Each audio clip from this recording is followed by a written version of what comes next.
जैसे यहाँ पर बेटा स्टमक होगा ना, यहाँ स्टमक होगा फॉर एग्जाम्पल, तो स्टमक से चिपकी हुई तो ये वाली लेयर है, तो स्टमक के साथ जो चिपकी हुई जस्ट बाहर लेयर है उसको हम क्या बोलते हैं? दो टर्म्स में तुम कंफ्यूज हो सकते हो, मेटाजेनेसिस और मेटामॉर्फोसिस। मेटाजेनेसिस किसका फीचर है? It is the feature of, बेटा इनकी 3 क्लासेस हैं, गैस्ट्रोपोडा, सबसे ज्यादा इसके अंदर ऑर्गेनिजम्स होते हैं, फिर है बाइवाल्विया, और फिर है तुम्हारी, hello hello hello everyone, welcome to ISC Uday, ISC 11th and 12th। तो कैसे हैं आप लोग? My name is Upasana Vongia and प्यार से मुझे बच्चे उपू मैम बुलाते हैं और मैं आपको ज़ूलॉजी पढ़ाती हूँ। सो हम यहाँ पर लाए हैं बेटा आपके लिए वन शॉट, जिसमें आप एक क्विक रिवीजन कर सकते हो एग्जाम से पहले। बहुत सारा सिलेबस है, बहुत लेंदी चैप्टर्स है, तो उसको बेटा फाइनल रिवीजन करने के लिए आपके पास वन शॉट्स होने चाहिए, आपके पास कुछ ऐसा होना चाहिए जो कम समय में सारे इंपॉर्टेंट टॉपिक्स को कवर करा सके। इसी पर्पस के लिए लाए हैं हम वन शॉट्स, ठीक है। इसके नोट्स आपको जो डिस्क्रिप्शन दिया हुआ है वहाँ पर एक लिंक होगा, उस लिंक पर जाओ, आप ऐप पर आ जाएंगे और ऐप में जाकर आप फ्री नोट्स डाउनलोड कर सकते हो। तो नोट्स डाउनलोड करने के लिए क्या करना है, पीडीएफ आपको मिल जाएगी, आपको डिस्क्रिप्शन में दिए हुए लिंक पर क्लिक करना है, ठीक है। तो अब भाई हाय हेलो हो गई, मुलाकात हो गई। हम सबसे पहले कौन सा चैप्टर स्टार्ट कर रहे हैं? एनिमल किंगडम, ठीक है। और आपकी सीरीज का नाम है बेसिकली आईएससी वन शॉट, ठीक है। क्या करेंगे आज हम? देखो टॉपिक्स मुझे यहाँ पर लिखने की जरूरत नहीं क्योंकि हम तो कंप्लीट चैप्टर कर रहे हैं। तो इस चैप्टर के अंदर बेसिकली समझ लेते हैं क्या क्या आता है। सबसे पहले तो आपको पता होना चाहिए basis of classification, basis of classification, ठीक है। फिर उसके बाद आप सारी फाइलम्स के बारे में उनके जनरल फीचर्स पढ़ोगे, सारी फाइलम्स और उनके जनरल फीचर्स पढ़ोगे विद एग्जाम्पल्स। और बेटा आप पढ़ोगे कुछ स्पेशल फीचर्स, ठीक है, जो इनके अंदर हैं, जो स्पेशल आईएससी टारगेटेड हैं। स्पेशल फीचर्स और स्पेशल बातें जो आईएससी बोर्ड में इंक्लूड होती है वो हम यहाँ पर करने वाले हैं। सीबीएसई और आईएससी का अगर मैं थोड़ा सा तुमको डिफरेंस बताऊं तो वो ये है कि आपके पास एनसीईआरटी तो है नहीं, तो आपकी बुक में बहुत ज़्यादा दिया हुआ है। जो भी आपने पब्लिशर्स लिए होंगे, मान लो आपके पास नूतन है या फिर आपके पास पीसी वर्मा है या फिर आपके पास बालाजी है, कोई भी बुक है उसमें बहुत एक्स्ट्रा दिया हुआ है। तो क्लास 11th के लिए तो मोस्टली स्कूल में भी आपको ध्यान देना पड़ेगा क्योंकि स्कूल में पेपर बनेगा, तो आपके टीचर्स कितना गहराई में जा रहे हैं। But as per ISC guidelines for class 11th as per the syllabus provided to us, उसके बेसिस पर हम इस चैप्टर के सारे टॉपिक्स को कवर करेंगे। सबसे पहले हम देखते हैं क्लासिफिकेशन होता क्या है, क्लासिफिकेशन करनी क्यों है। आपने ना बॉटनी के अंदर ये चैप्टर्स पढ़े होंगे, क्लासिफाई करो, the living world, classification, taxonomy, ये सब आपने पढ़ा होगा। तो बेसिकली मैं तुमको एक आइडिया दे देती हूँ, ठीक है। बहुत सारे लिविंग ऑर्गेनिजम्स है बेटा, लिस्ट बनाएंगे तो बहुत ज्यादा जन्म लेने पड़ जाएंगे, तो भी हमारी वो लिस्ट पूरी नहीं होगी। अगर मैं एक एक करके लिस्ट बनाऊं, जैसे डॉग्स, कैट्स, ऐसे हर एक स्पीशीज के बारे में बात करूं, तो इट इज नॉट पॉसिबल। इसलिए हमने किया क्लासिफिकेशन, यानी कि हमने ना उनको ग्रुप्स में अरेंज कर दिया कि भाई तुम ग्रुप्स में रहोगे तो तुम्हारे अंदर जो भी सिमिलैरिटीज हैं उसकी लिस्ट हम बना सकते हैं कि भाई कमरे ए में जो भी ऑर्गेनिजम्स पड़े हुए हैं उनके अंदर ये फीचर्स देखने को मिलते हैं, जो रूम बी या कमरा बी के अंदर पड़े हुए हैं उनके अंदर ये फीचर्स देखने को मिलते हैं। तो क्लासीफाई कर देंगे तो आसान हो जाएगा, है ना। जिनके अंदर सिमिलैरिटीज हैं उनको एक ग्रुप में डाल दो। सो दैट इज क्लासिफिकेशन, कि based on similarities and differences हम इनको ग्रुप्स में डाल देते हैं। फिर हम इनका नामकरण भी करते हैं। नामकरण करना क्यों ज़रूरी है, नेमिंग करना क्यों ज़रूरी है? क्योंकि बेटा हो सकता है ना कि हमारे घर पे जो कौवा आता है, ठीक है, नॉर्मल जो क्रो आता है, वो किसी और कंट्री में भी मिलेगा बट उसको किसी और नाम से जानते होंगे। हम इसको बोल देते हैं कौवा या फिर क्रो। बेटा लोकल लैंग्वेज में तो अलग अलग नाम हो सकते हैं किसी भी ऑर्गेनिज्म के। तो साइंटिस्ट अपनी स्टडी को आसान बनाने के लिए काम करते हैं कि एक साइंटिफिक नेम रखते हैं जिसको हम नेमिंग बोलते हैं, जिसके रूल्स अगेन आप बॉटनी में पढ़ेंगे। तो हमने क्या क्या किया, हमने बेसिकली उनको ग्रुप्स में डाल दिया, इसी को क्लासिफिकेशन बोलते हैं। हम किसी ऑर्गेनिज्म को सबसे पहले पहचानते हैं, आइडेंटिफाई करते हैं, फिर ग्रुप में डालते हैं, फिर नामकरण करते हैं और इसी को टैक्सोनॉमी भी बोला जाता है, ठीक है। So let us move forward. Animal kingdom पर हम सीधा टू द पॉइंट बात करने वाले हैं कि एनिमल किंगडम में क्या क्या फीचर्स देखने को मिलेंगे। एनिमल्स है यार, एनिमल्स, तो एनिमल्स के अंदर हमें क्या देखने को मिलता है? क्यों क्या कोई भी एनिमल है जो कि अपना खाना खुद बनाएगा? नो बेटा, there is no single organism, no single animal जो अपना खाना खुद बनाए, यानी कि सारे के सारे एनिमल्स जो हैं वो हेट्रोट्रॉफिक हैं। हालांकि ये कुछ हो सकते हैं पैरासिटिक हो सकते हैं होलोजोइक हो, बट कभी अपना खाना खुद नहीं बना सकते, वो फिर मोस्टली प्लांट्स का ही एक प्रॉपर्टी के अंदर आता है। सारे के सारे यूकैरियोट्स हैं। Eukaryotes means new well developed nucleus, जिसके पास न्यूक्लियर मेम्ब्रेन है। प्रोकैरियोट्स एक फीचर होता है, प्रोकैरियोट्स पुराना न्यूक्लियस, वो बेटा बैक्टीरियाज के पास ही है, ठीक है। एनिमल्स के पास तो ऑब्वियसली यूकैरियोट्स होगा। उसके बाद their body is multi cellular, कोई भी एक सेल वाला जानवर नहीं घूम रहा है, there is all the animals are multi cellular and they do not have cell wall. Cell wall तो प्लांट्स के अंदर या बैक्टीरिया का फीचर होता है, तो इनके पास सेल वॉल भी नहीं है। ये अपना खाना स्टोर करते हैं इन the form of glycogen. Basically इन्होंने खाना यूज किया, अपनी बॉडी में ग्लूकोज इन्होंने रखा और उसको बहुत टाइम तक स्टोर करने के लिए जिस फॉर्म में रखा जाता है इसको ग्लाइकोजन बोलते हैं। तो बेटा ये ग्लाइकोजन लिवर में बनता है हमारी बॉडी के अंदर। And they also have the ability to move from one place to another. They utilise more energy, क्योंकि इनको एक जगह से दूसरी जगह मूव करना पड़ता है, तो इनकी एनर्जी रिक्वायरमेंट्स भी प्लांट्स के कंपैरिजन में ज्यादा होती हैं, ठीक है। नाउ वी हैव डिवाइडेड, जैसे हमने पता है कि क्लासिफिकेशन के लिए सबसे पहले आता है किंगडम, फिर आता है फाइलम, फिर आता है क्लास, फिर आता है ऑर्डर, फिर आता है फैमिली, फिर आता है जिनस एंड फिर आता है स्पीशीज। किसी को अगर इस चीज में डाउट है तो मैं बहुत सिंपल तरीके से तुमको एक क्लासिफिकेशन बताती हूँ कि इसका मतलब क्या है। मान लो यहाँ पर डुग्गू है, ठीक है, नाम है डुग्गू लाल, ठीक है। तो ये इसका सरनेम है बेटा, और लाल नहीं, डुग्गू उसका नेम है और लाल उसका सरनेम है, ठीक है। बट ये डुग्गू लाल किसी भी स्पीशीज के लिए क्या हो जाएंगे, जीनस और स्पीशीज। मतलब क्लासिफिकेशन के लिए ये दो कैटेगरीज क्या बन सकती हैं, उसका जीनस बन सकती हैं और स्पीशीज बन सकती हैं। ये उल्टा करेंगे हम, डुग्गू को नीचे लिखेंगे और लाल को ऊपर करेंगे, ठीक है। बहुत मजा आएगा तुमको, ध्यान से सुनना।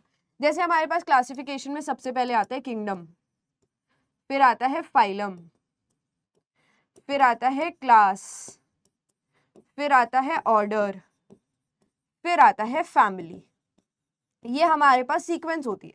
तो मान लो डुग्गूलाल नाम का कोई बच्चा और मुझे उसको ढूंढना है, तो सबसे पहले मैं उसका बोर्ड चेक करूंगी। तो मैं देखूंगी वो कौन से बोर्ड का है, तो वो आईसीएसई या फिर आईएससी लिख देती हूँ, आईएससी बोर्ड का है, ठीक है। तो सबसे पहला और सबसे यूनिवर्सल सबसे ब्रॉड क्लासिफिकेशन क्या हो गया, आईएससी बोर्ड का बच्चा है। फिर मैं देखूंगी कौन सी क्लास का है, तो कौन सी क्लास का है भाई, 11th क्लास का है। फिर मैं देखूंगी कौन से सेक्शन का है, मान लो सेक्शन बी का है। फिर मैं देखूंगी कि कौन से रो पर बैठता है, कौन सी रो में है, मान लो 5th रो में बैठता है। फिर मैं देखूंगी कौन से बेंच पर बैठता है, मान लो 2nd बेंच पर बैठता है। कौन बैठता है, डुग्गूलाल, ठीक है। तो आप क्लासीफाई कर करके पहुंचे हो। सेम तरीके से किसी जानवर को, मान लो कोई मिल गया का जो जादू है, अगर तुमने मूवी देखी हो, कोई मिल गया तो उसके अंदर ना एक एलियन होता है ब्लू कलर का, उसका नाम होता है जादू। वो हमारी अर्थ पर आ गया और वो कह रहा है कि मैं तुम्हारे साथ ही रहूंगा, तो फिर हम उसको क्लासीफाई करेंगे भाई, है ना, इतना तो हमारा बनता है। तो हम देखेंगे कौन सी किंगडम में है, उसको एनिमल किंगडम में डालेंगे। फिर हम देखेंगे फाइलम कौन सी है उसकी, फिर हम देखेंगे कौन सी क्लास में जाता है, फिर हम order, family, genus and species, last में हम उसका नाम रख सकते हैं। क्या नाम था उसका, मान लो उसका नाम रख दिया हमने जादू वादू, ठीक है, जादू वादू रख दिया। तो बेटा this is how we classify. I hope अब तुमको समझ आ गया है कि हम ये क्यों क्लासीफाई करते हैं। हम और ज्यादा डेप्थ में जाते रहते हैं, बेस्ड ऑन सिमिलैरिटीज हम और अंदर अंदर अंदर देखते रहते हैं, फिर हमें वो पर्टिकुलर ऑर्गेनिज्म मिल जाता है। हमें क्या पढ़ना है, फाइलम्स। फाइलम्स, किंगडम के बाद क्या आता है, फाइलम्स। तो एनिमल किंगडम में 11 फाइलम्स हैं। Porifera, Cnidaria, Ctenophora, Platyhelminthes, Aschelminthes, Annelida, Arthropoda, Mollusca, Echinodermata, Hemichordata, Chordata. सबसे ज्यादा जानवर आते हैं आर्थ्रोपोडा के अंदर। इसके अंदर सारे कीड़े, मच्छर, मकोड़े सब इसके अंदर होता है, ठीक है। याद करने की एक सीक्वेंस अपने दिमाग में अभी बिठा लो कि पॉरीफेरा को तो हम बहुत जलील करेंगे, क्योंकि ये बस नाम का है जो एनिमल्स के अंदर आ गया, ये चल भी नहीं सकता, इट इज नॉट मूवेबल। फिर भी ये एनिमल्स के अंदर है, क्योंकि और कोई हमें जगह नहीं मिल रही थी और बहुत सारे फीचर्स इसके एनिमल्स के अंदर थे, बट फिर भी एनिमल के नाम पर धब्बा है, क्योंकि बेटा ये तो वॉक ही नहीं कर सकता, ठीक है। उसके बाद निडेरिया और टीनोफोरा ना पहले एक ही घर में रहा करते थे, इसको हम बोलते थे सीलेंटेरेटा, सीलेंटेरेटा। और इनके अंदर तुमको काफी ज्यादा सिमिलैरिटीज भी दिखेंगी, इनके एग्जाम्पल्स तुम काफी जगह सेम सेम सेम सेम जगह पढ़ोगे। बट फिर ना ये टीनोफोरा ने अपने अंदर एक जादुई शक्ति दिखाई, इन्होंने एक स्पेशल प्रॉपर्टी रख ली, इन्होंने चमकना शुरू कर दिया, बायोल्यूमिनेसेंस प्रॉपर्टी दिखानी शुरू कर दी। तो फिर निडेरिया को इनसे चिढ़ होने लग गई कि यार तुम तो इतने सुंदर हो, तुम तो रात में ग्लो करते हो, तो इन्होंने धक्के मार के अपनी फाइलम से इसको बाहर निकाल दिया। तो पहले सीलेंटेरेटा, अब निडेरिया और टीनोफोरा। फिर ना 3 वर्म्स की फाइलम आती है, सबसे गंदी फाइलम्स है, प्लेथीहेल्मिन्थ, एस्केल्मिन्थ और एनिलिडा। प्लेथीहेल्मिन्थ और एस्केल्मिन्थ तो बहुत गंदी है, एनिलिडा फिर भी ठीक है। उसके बाद आर्थ्रोपोडा सबसे बड़ी फाइलम है, फिर गोलू मोलू से ऑर्गेनिज्म जैसे कि ऑक्टोपस, मोलस्का, फिर देखो एकाइनोडर्मेटा, हेमीकॉर्डेटा एंड कॉर्डेटा। तो ये पीछे एटा एटा एटा वाली है ना, कॉर्डेटा कॉर्डेटा, इसके में तो कॉर्डेटा है, फिर एक और है एकाइनोडर्मेटा। तो एक सीक्वेंस बता रही हूँ जिससे तुम आसानी से याद कर सकते हो सकता है बहुत सारे बच्चे पहली बार इसको देख रहे होंगे, तो पहली बार अगर तुम देख रहे हो ना बेटा इस लेक्चर को, तो तुम्हें दिमाग में ये छोटी छोटी बातों को बिठाना पड़ेगा, तभी तुम्हारे लिए चैप्टर आसान होगा। और जो बच्चे पहले देख चुके हैं उनको तो मजा ही आने वाला है। अब ना हाथ में एक लिस्ट ले लो जिसके बेसिस पर आप ऑर्गेनिजम्स को क्लासिफाई करने वाले हो। मान लो ये सारी फाइलम्स के ऑर्गेनिज्म तुम्हारे आसपास पड़े हुए हैं और सारे कह रहे हैं कि प्लीज हमें ग्रुप में डाल दो, प्लीज हमें क्लासिफाई कर दो। तो तुम्हारे हाथ में ना सरकारी अफसर की तरह जैसे एक लिस्ट होती है ना, वो तुम्हारे हाथ में एक लिस्ट है, उसको हम बोलते हैं बेसिस ऑफ क्लासिफिकेशन, कि किस आधार पर तुम ऑक्टोपस को मोलस्का के अंदर डाल रहे हो, किस आधार पे तुम मैमल्स को कॉर्डेटा के अंदर डाल रहे हो। तो एक लिस्ट है, you have to check on what basis you are classifying them, ठीक है। तो सबसे पहले हम देखते हैं कि क्या सेल्स का अरेंजमेंट है, ठीक है। बॉडी में सिर्फ सेल्स ही रह गए हैं, या फिर सेल्स ने खुद को ग्रुप बना के टिश्यू में चेंज कर लिया, या फिर टिश्यू ने खुद को ग्रुप बनाकर ऑर्गन्स में चेंज कर लिया, और फिर ऑर्गन्स ने खुद को ग्रुप बनाकर ऑर्गन सिस्टम में चेंज कर लिया। हाँ बेटा, कुछ ऐसे ऑर्गेनिज्म भी हैं, एनिमल्स भी हैं जिनमें ऑर्गन्स नाम की चीज नहीं है, जिनमें टिश्यू तक नहीं है, ठीक है। हालांकि जिनमें टिश्यू नहीं है यानी कि सिर्फ सेल्स होंगे, वो एक ही फाइलम है पोरीफेरा। बाकी बहुत सारे एनिमल्स के अंदर से organ level, organ system level आ जाता है, बट हाँ कुछ ऐसे वर्म्स वगैरह हैं जिनके अंदर सिर्फ टिश्यू लेवल है, और फिर एक फाइलम जिसमें सिर्फ सेल्स है। तो पहली लिस्ट तुम्हारी क्या होती है, इसको हम बोलते हैं लेवल ऑफ ऑर्गेनाइजेशन। ये क्या चेक कर रहे हो आप, पहली लिस्ट क्या है, लेवल ऑफ ऑर्गेनाइजेशन। भाई किस लेवल पर ऑर्गेनाइज है। मान लो बॉडी में सिर्फ सेल्स पड़े हैं और सेल अपना अपना काम कर रहे हैं। टिश्यू का मतलब क्या होता है, group of cells performing the same function. जैसे मैंने तुमको एक असाइनमेंट दे दिया कि तुम मोलस्का के फीचर्स लिख कर आओ, तो बहुत सारे बच्चे ग्रुप बनाकर सारे के सारे मोलस्का के ऊपर पढ़ने लग जाएंगे। तो तुमने ग्रुप बनाकर एक काम करना शुरू कर दिया। यहाँ पर ऐसा कुछ भी नहीं, सारे सेल्स अपना अपना काम कर रहे हैं। कोई मोलस्का पढ़ रहा है, कोई आर्थ्रोपोडा पढ़ रहा है, कोई कॉर्डेटा पढ़ रहा है, कोई हेमीकॉर्डेटा पढ़ रहा है, लाइक दैट, ठीक है। सेल्यूलर लेवल सिर्फ सेल्स रह गए हैं और सेल अपना इंडिविजुअल फंक्शन कर रहे हैं। ये तुमको हमेशा याद रहेगा। स्पंजेस, स्पंजेस यानी कि पॉरीफेरा। स्पंज क्यों नाम रखा, पॉरीफेरा, पॉरीफेरा मतलब छेद वाले ऑर्गेनिजम्स। तो पॉरीफेरा की बॉडी में बहुत सारे पोर्स होते हैं एंड बेटा वो मूव नहीं कर सकते हैं, उनकी बॉडी में सिर्फ सेल्स होते हैं। फिर है टिश्यू लेवल।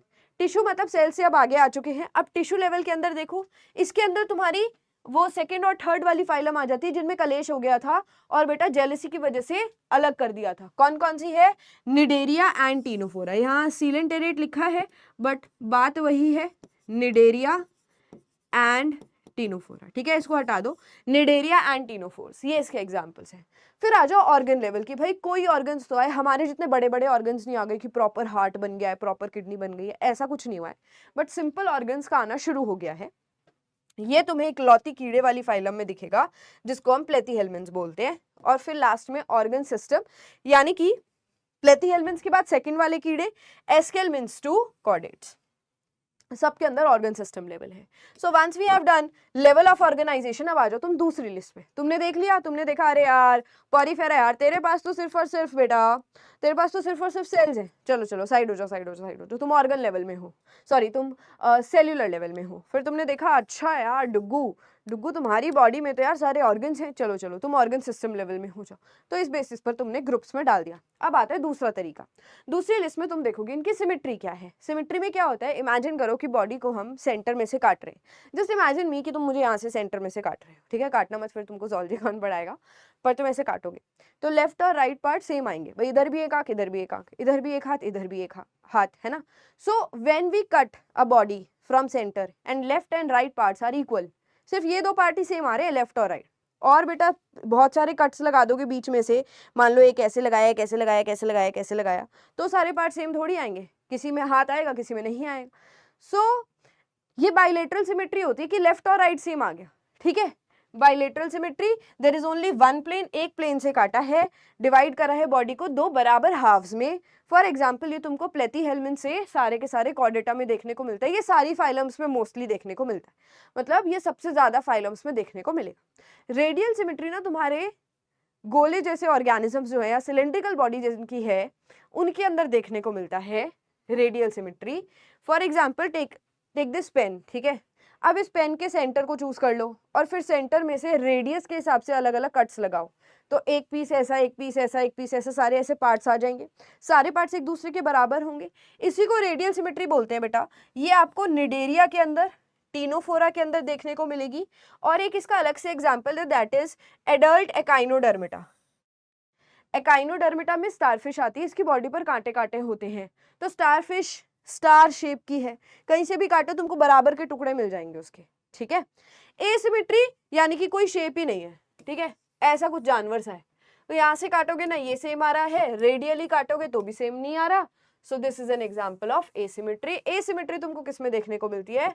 पॉरीफेरा के अंदर, ठीक है, अलग से, पॉरीफेरा अलग से ही दिखते हैं तुमको। फिर उसके बाद तीसरा बेसिस ऑफ क्लासिफिकेशन आ जाता है जर्म लेयर्स। तो तुम बेटा जर्म लेयर्स को कैसे समझते हो कि आप इनकी एम्ब्रियोनिक कंडीशन में जाते हो। एम्ब्रियोनिक कंडीशन में 3 जर्म लेयर्स होती हैं, ठीक है, अगर तीनों की तीनों प्रेजेंट है तो हम उनको बोलते हैं ट्रिप्लोब्लास्टिक, और अगर सिर्फ 2 हैं तो उनको हम बोलते हैं डिप्लोब्लास्टिक। अब 2 हैं तो मैम तीसरी कहाँ गई? चलो पहले 3 की बात करते हैं। ट्रिप्लोब्लास्टिक यानी कि तीनों की तीनों जर्म लेयर्स हैं, सबसे बाहर वाली एक्टोडर्म होती है, बीच वाली मीजोडर्म होती है और सबसे अंदर वाली एंडोडर्म होती है, जैसे तुमको इस डायग्राम में दिख रहा है, ठीक है बेटा। सबसे पहले हम एक सेल थे, फिर एक सेल ने डिवाइड किया डिवाइड किया डिवाइड किया, बहुत सारे सेल्स बना लिए और फिर उन सेल्स ने लेयर्स बना ली, बीच की, बाहर की, अंदर वाली, ठीक है। अब ये 3 लेयर्स बन चुकी हैं, इन्हीं लेयर से हमारी बॉडी बनती है। जैसे कि मैं तुमको बताती हूँ, एपिथेलियल टिश्यू जो हमारा है वो तीनों जर्म लेयर से बना है, ठीक है। मस्कुलर टिश्यू और कनेक्टिव टिश्यू हमारा मीजोडर्म से बना है, ठीक है, और एक्टोडर्म से हमारा नर्वस टिश्यू बना है। सो ये बॉडी के लेयर्स है जिन्होंने अपना काम डिवाइड किया। तो आप बिल्कुल एम्ब्रियोनिक कंडीशन पे चले जाओगे कि ये लेयर्स प्रेजेंट है या नहीं है। तो ट्रिप्लोब्लास्टिक अगर तीनों हैं, डिप्लोब्लास्टिक आते हैं लो लेवल वाले ऑर्गेनिज्म जिनमें इतनी ज़्यादा क्लासिफिकेशन नहीं हुई है, इतनी ज़्यादा डिवीजन नहीं हुई है, कॉम्प्लेक्सिटी नहीं हुई है, तो उनमें ना बीच वाले में मीजोडर्म नहीं होता, उनके बीच वाले में मिजोग्लिया होता है, ठीक है। बीच वाली लेयर बेसिकली एब्सेंट लगा लो, इसमें बीच में एक ए सेल्यूलर लेयर होती है जिसमें कोई सेल्स नहीं है, ग्लू लाइक सब्सटेंस पड़ा हुआ है, इसको हम मिजोग्लिया बोलते हैं। तो 2 लेयर्स हो गई, एक्टो और एंडो, इसलिए हम इसको डिप्लोब्लास्टिक बोलते हैं। इनके बीच में undifferentiated jelly like layer is present which is found in Cnidaria and Ctenophora. मैंने तुमको क्या बोला था कि निडेरिया एंड टीनोफोरा के एग्जांपल्स ना तुम काफी बार साथ साथ देखोगे, जैसे तुमने यहाँ साथ साथ देखे, तुमने बेटा सिमेट्री में इनको साथ साथ देखा, तो Cnidaria and Ctenophora diploblastic organisms हो गए। अब आ जाओ नेक्स्ट है सीलोम। सीलोम क्या होता है? देखो बेटा, ये हमारी बॉडी के अंदर ना कैविटी होती है, खाली जगह। फॉर एग्जाम्पल अगर मैं यहाँ पर डुग्गू बनाऊं, ठीक है, और मैं डुग्गू की बॉडी को अंदर से देखूं, तो क्या है हमारी बॉडी में? सबसे पहले तो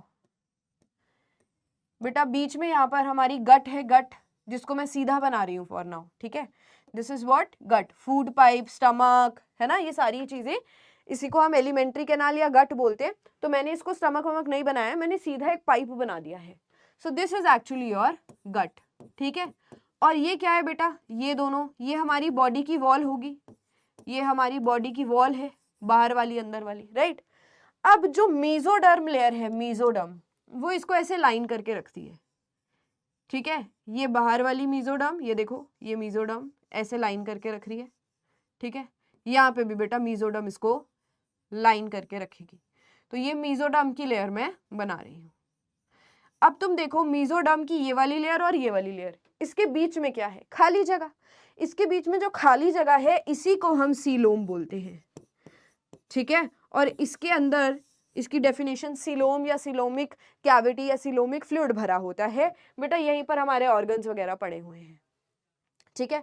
ये कैविटी बनती है बाद में, पहले तो एक्टोडर्म, मेसोडर्म, एंडोडर्म बन गया है ना, ये तीनों लेयर्स बन गई ये, फिर उसके बाद ना मेसोडर्म में कैविटी बनती है, जिनके पास मेसोडर्म है उनके अंदर ही ऐसे कैविटी बनेगी, खाली जगह बनेगी ताकि ऑर्गन्स को रखा जा सके।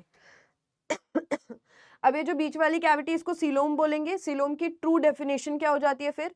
It is the body cavity in the organism which is lined by mesoderm on both sides. तो बॉडी कैविटी तो तुमको याद हो जाता है, बट ये डालना मत भूलना that it is lined by mesoderm on both sides. Body wall से भी मेसोडर्म की लाइनिंग है और एलिमेंट्री कैनाल के बाहर भी मेसोडर्म की लाइनिंग है, ठीक है। अब बेटा इसी लाइनिंग और मेसोडर्म की लेयर को हम पेरिटोनियम बोल देते हैं, ठीक है। जो ऑर्गन से दूर पड़ी है मेसोडर्म की लेयर उसको हम पेराइटल पेरिटोनियम बोलते हैं। पेरिटोनियम, पेराइटल पेरिटोनियम जो कि बेटा परे है यानी कि दूर है, ठीक है। सो ये वाली जो लेयर तुमको दिख रही है ना, यहाँ बना देती हूँ, जो ऑर्गन से दूर है that is parietal peritoneum.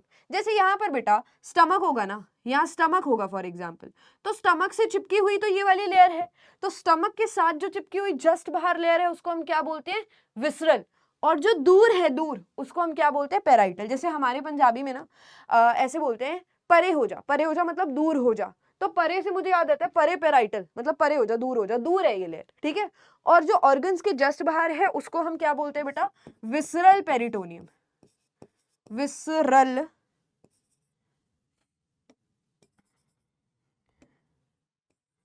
Peritoneum,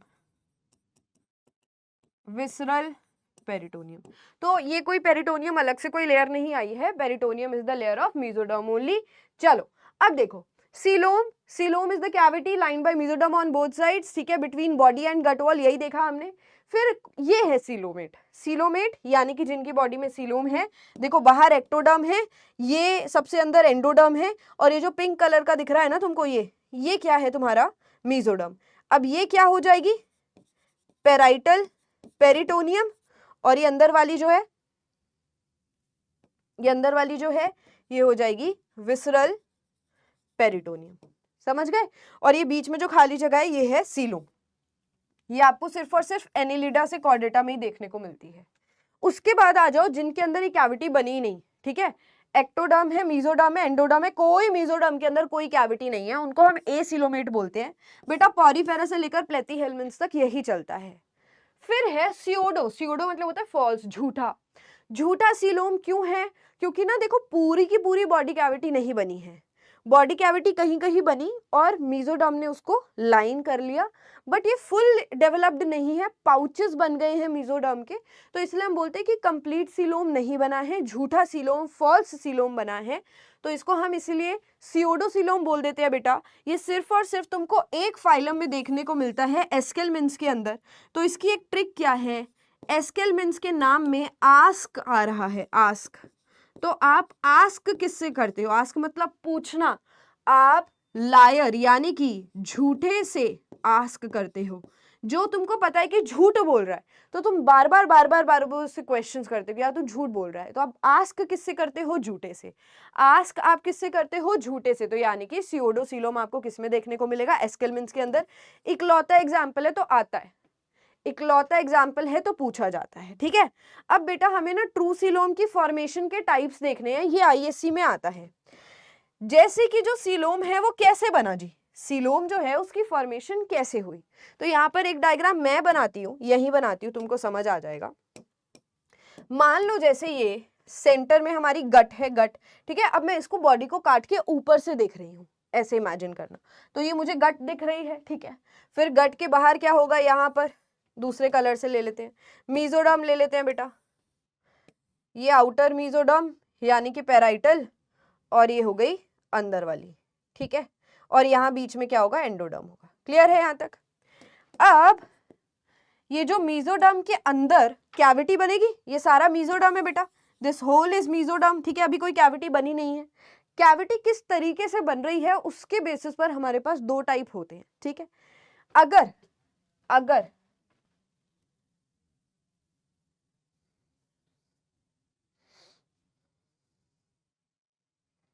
चलो इसे डायग्राम में देखते हैं।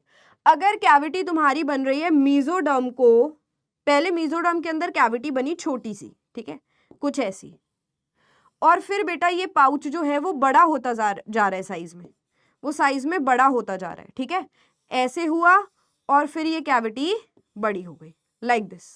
Like this.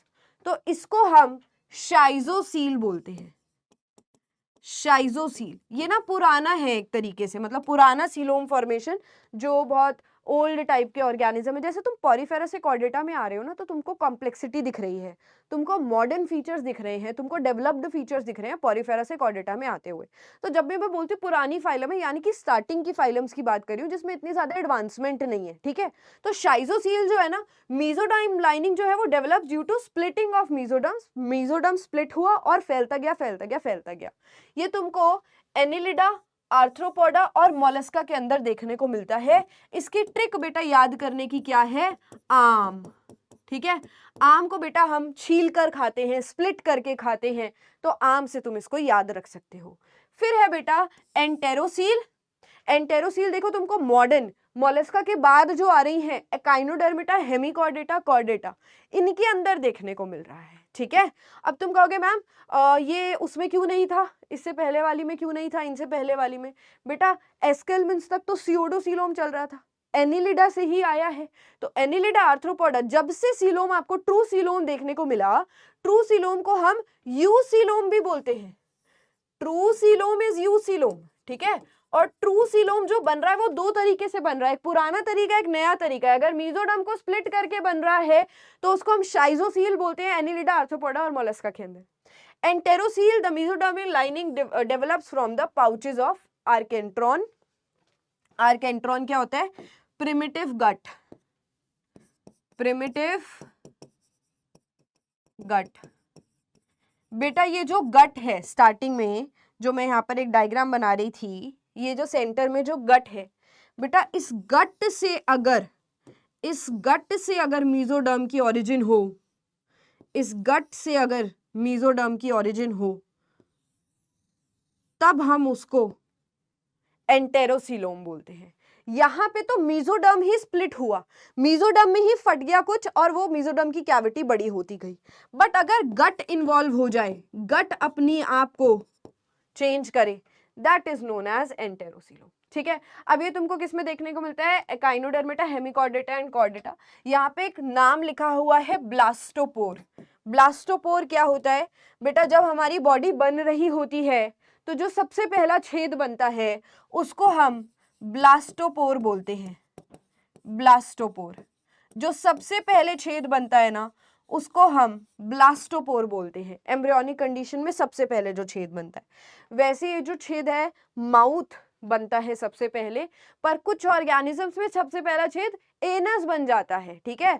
और अगर एनस बन गया तो उसको हम ड्यूट्रोस्टोम्स बोलते हैं। ये टर्म आगे भी आएगी, ड्यूट्रोस्टोम्स की भाई ब्लास्टोपोर जो छेद बनाता है वो सबसे पहले माउथ की जगह एनस ही बन गया, ठीक है।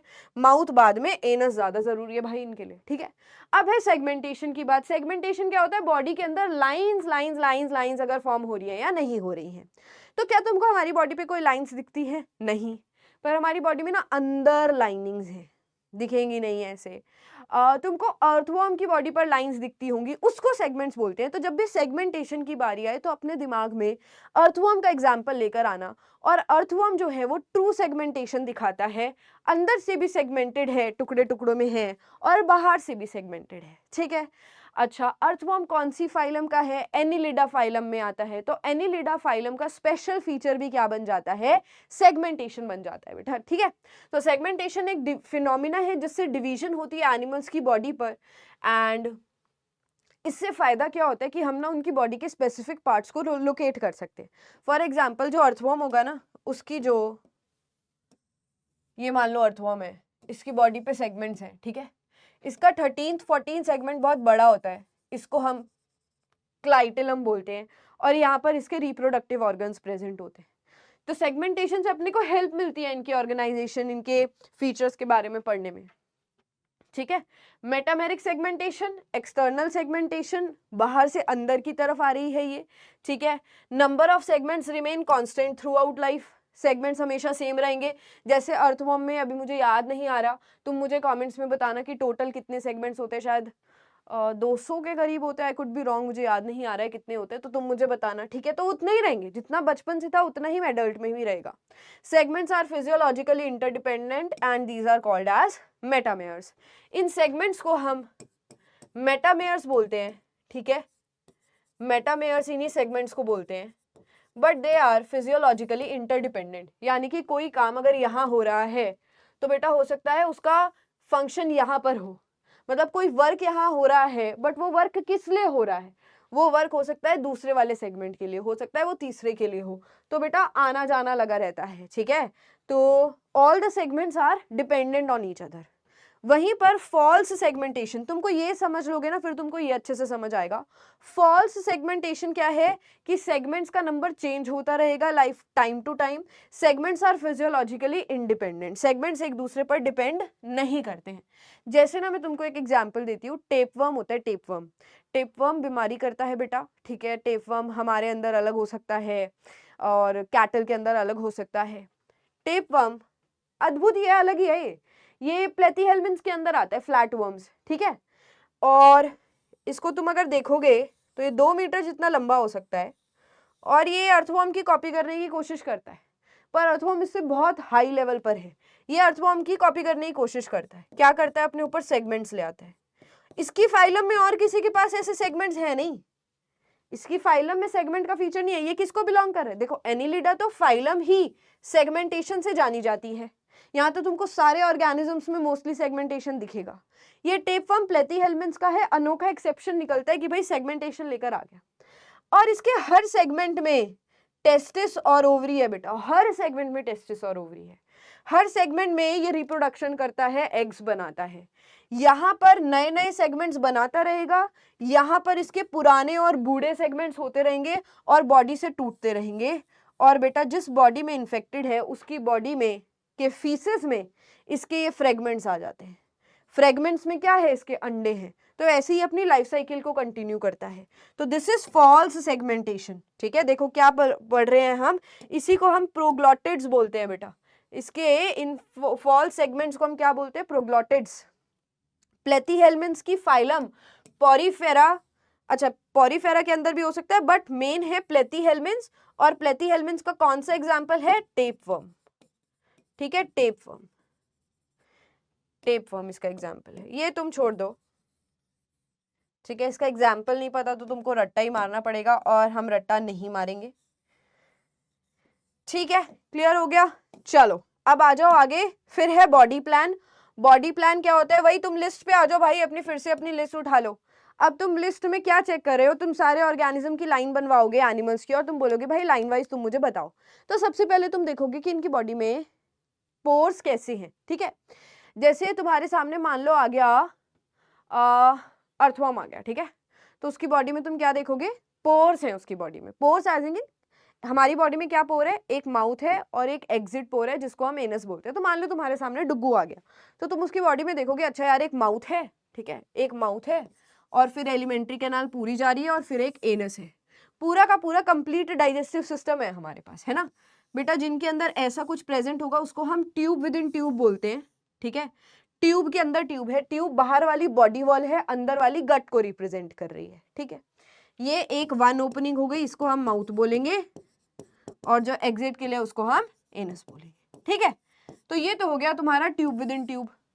उसके बाद आता है, ये एडवांस में देखने को मिलता है, फिर आता है बेटा ब्लाइंड सैक। ब्लाइंड सैक में आपको एक ट्यूब सेंटर में तो दिखी, एक पोर आपको दिखा, फिर आप अंदर गए तो आपने देखा अरे दूसरा पोर तो है ही नहीं।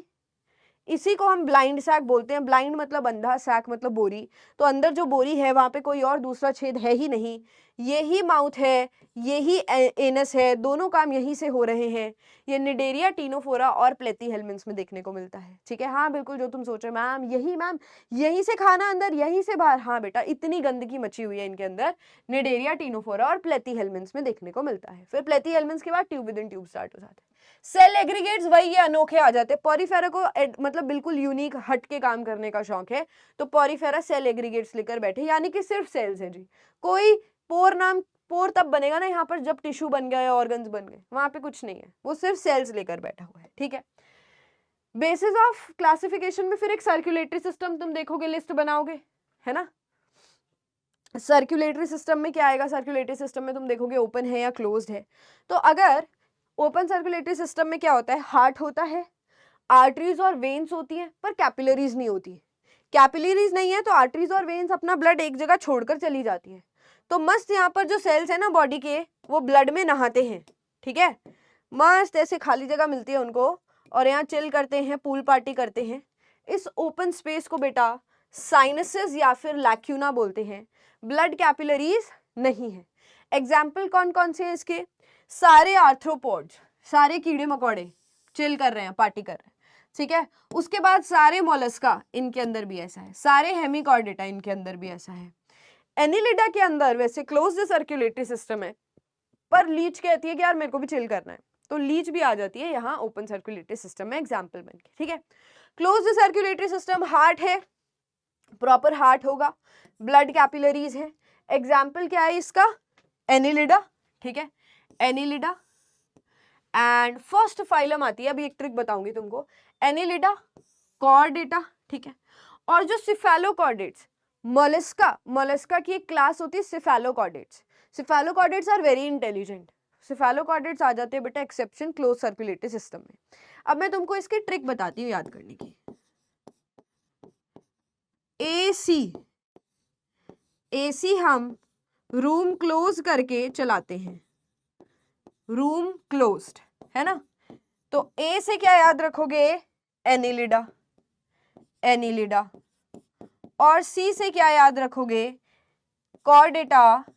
एंड सी से ही तुम्हारे दिमाग में सिफेलोकॉर्डेटा भी बजना चाहिए।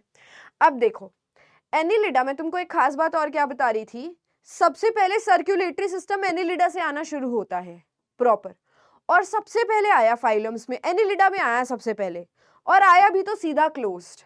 एडवांस कौन सा है दोनों में से? क्लोज्ड एडवांस है। तो हम अगर सीक्वेंस देखें तो पहले आपको ओपन सर्कुलेटरी सिस्टम दिखना चाहिए, फिर क्लोज। एडवांसमेंट हो रही है ना ऊपर जाते जाते, पर यहाँ पर एनिलिडा ने सीधा बेटा चौका छक्का मार दिया है, सीधा वो सर्कुलेटरी सिस्टम क्लोज्ड लेकर आई है। फिर कॉर्डेटा में हम आ जाते हैं तो हमारे अंदर तो क्लोज्ड ही होगा। तो examples are easy to memorise. उसके बाद सारे के सारे तुम्हारे किसमें? ओपन सर्कुलेटरी सिस्टम में। एनिलिडा के बाद तुम्हारा आर्थ्रोपोडा आ जाएगा, मोलस्का आ जाएगा, हेमिकॉर्डेटा आ जाएगा, इनमें ओपन सर्कुलेटरी सिस्टम है। लीच एक एक्सेप्शन है जो कहाँ चली गई? ओपन सर्कुलेटरी सिस्टम में, ठीक है। चलो, और cephalochordates, cephalochordates are very intelligent, है ना। सिफेलोकॉर्डेट्स बहुत इंटेलिजेंट होते हैं बेटा। तो इनके अंदर तुम याद रखना कि भाई ये इतने इंटेलिजेंट हैं तो ये तो closed circulatory system he deserve करते हैं। वैसे तो मोलस्का के अंदर आप ओपन रखोगे, पर सिफेलोकॉर्डेट्स एक इंटेलिजेंट क्लास है जैसे ऑक्टोपस, तो उसके अंदर कैसा होगा? क्लोज्ड सर्कुलेटरी सिस्टम होगा। फिर और क्या फीचर्स हम देखेंगे बेटा इसके अंदर, कि इसकी डेवलपमेंट और फर्टिलाइजेशन कैसी है, ठीक है। अब जैसे ये हमारे पास यहाँ पर चीता के बच्चे चीता जैसे ही होंगे, ये डायरेक्ट डेवलपमेंट है कि चीता का बच्चा चीता जैसा ही दिख रहा है, ठीक है। इनडायरेक्ट डेवलपमेंट में क्या होता है? कैटरपिलर का बच्चा कैटरपिलर जैसा लगता ही नहीं है ना। ये कैटरपिलर जैसा ओके, क्या बोल दिया मैंने, पहले मैं लिख लेती हूँ। इनडायरेक्ट डेवलपमेंट, बटरफ्लाई का बच्चा बटरफ्लाई जैसा लग ही नहीं रहा, ये तो कैटरपिलर है।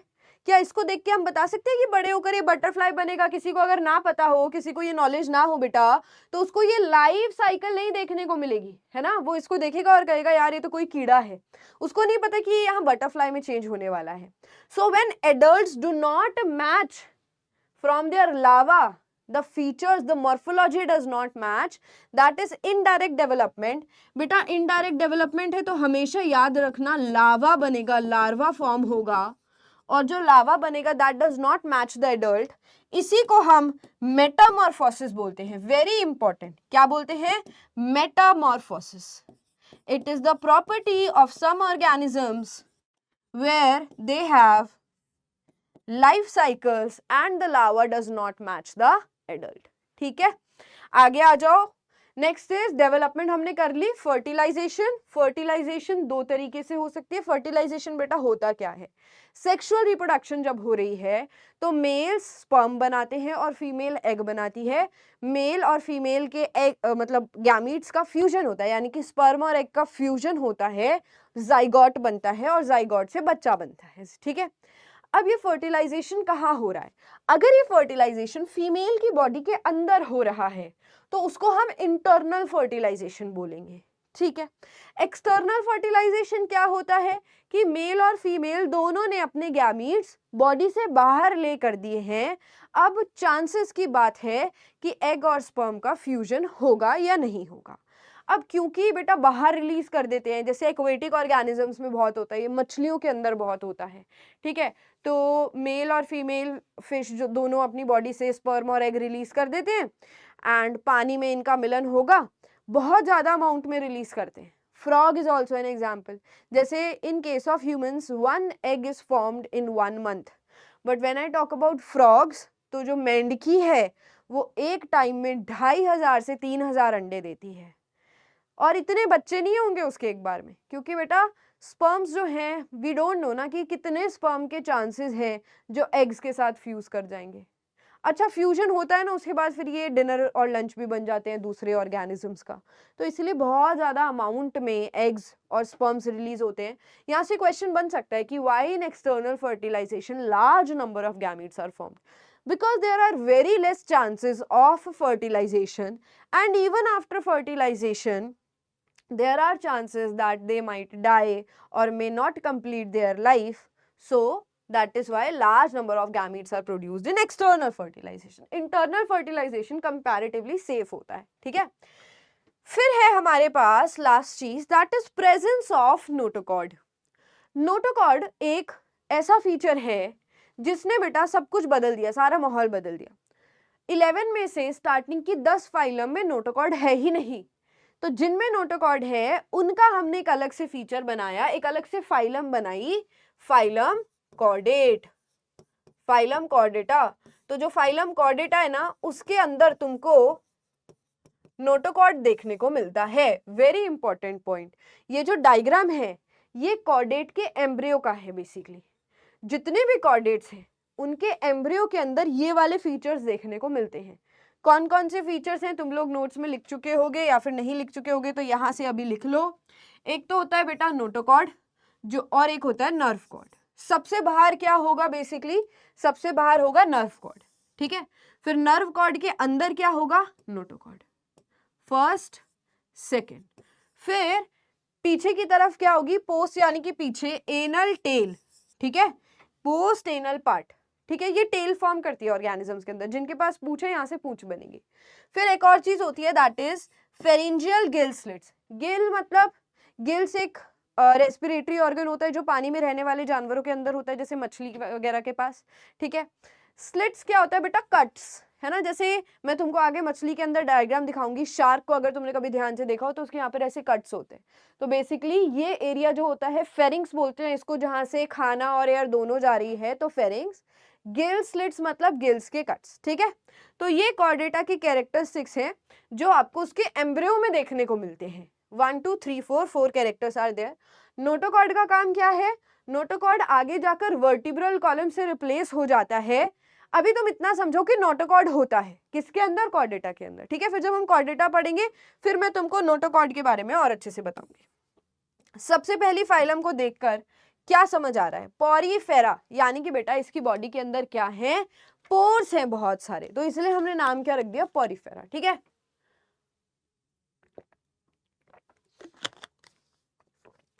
अब देखकर लगेगा ही नहीं कि मैम ये कोई एनिमल है, मैम ये तो कुछ और ही लग रहा है, बट बेटा this is an example of animal. सबसे पहली फाइलम है पॉरीफेरा। तो आप समझ गए होंगे इनकी बॉडी के ऊपर पोर्स हैं, इसीलिए हमने इनका नाम क्या रखा है, पॉरीफेरा। अगर मैं पॉरीफेरा को कट कर दूं तो ये बेटा उसका इंटरनल स्ट्रक्चर होता है। जैसे कि अभी हमने साइकॉन को कट किया था तो हमें ये डायग्राम देखने को मिला था। ये तुमको बहुत खतरनाक लग रहा होगा, बट आओ हम इसको बहुत सिंपल तरीके से बनाते हैं। ये पॉरीफेरा है जिसको मैंने कट कर दिया, ऑब्वियसली ये धरती से अटैच्ड है। अच्छा, ये एक्चुअली पानी में मिलता है, एक्सक्लूसिवली मरीन, ठीक है। सिर्फ समुद्र में मिलेगा तुमको, नदी पॉन्ड लेक्स में नहीं मिलेगा। मरीन मतलब खारा पानी, सी एंड ओशंस में देखने को मिलेगा, ठीक है। अब मैंने इसको कट कर दिया तो ये जो इसके ऊपर एक छेद है इसको हम ऑस्क्यूलम बोलते हैं, ऑस्क्यूलम। और इसकी बॉडी के अंदर और जो छेद है बेटा, ठीक है, इसको हम ऑस्टिया बोलेंगे। इन छेद को हम ऑस्टिया बोलेंगे, ऑस्टिया, ठीक है। और मान लो अब मैंने इतना पोर्शन इसका कट कर दिया, ये सारे इसके ऑस्टिया हैं, बट मैंने बाहर की लेयर को हटा दिया है, ठीक है, जस्ट लाइक दिस। ये जो छेद तुमको दिख रहे हैं ना, दीज आर ऑस्टिया, और ये मैंने अंदर से इसको काट दिया है। इस कैविटी को हम बोलते हैं स्पंजोसील, ठीक है, स्पंजोसील। और बेटा यहाँ इसकी जो लेयर्स हैं उसकी लेबलिंग अब हम करने वाले हैं। मुझे लगता है इसको अलग डायग्राम में दिखा देना चाहिए, या इसी में बना दो। चलो इसी में देखते हैं।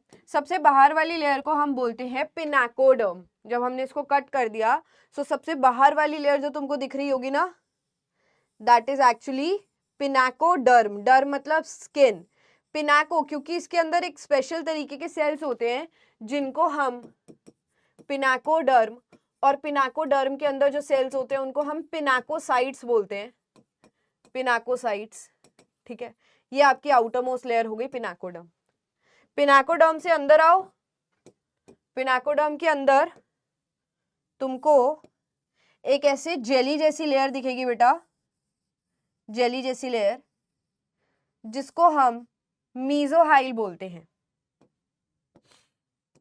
जेली जैसी लेयर जिसको हम मीजोहाइल बोलते हैं। मीजोहाइल इज नॉन सेल्यूलर।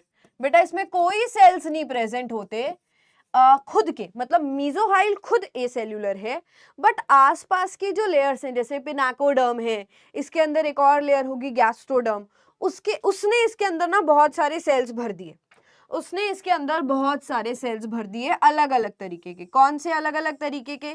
जैसे बेटा इसके अंदर एक लेयर बनती है तुम्हारी एमीबॉइड सेल्स की, और इसके अंदर सीक्रेट किया जाता है कैल्शियम कार्बोनेट, इसके अंदर डाला जाता है सिलिका, क्योंकि अगर तुम फोटो में देखो ये बड़ा हार्ड स्ट्रक्चर दिख रहा है, इसकी जो शेप है, ये इतनी हार्डनेस है, वो ऑब्वियसली किसी हार्ड चीज से, हार्ड केमिकल से बनी है।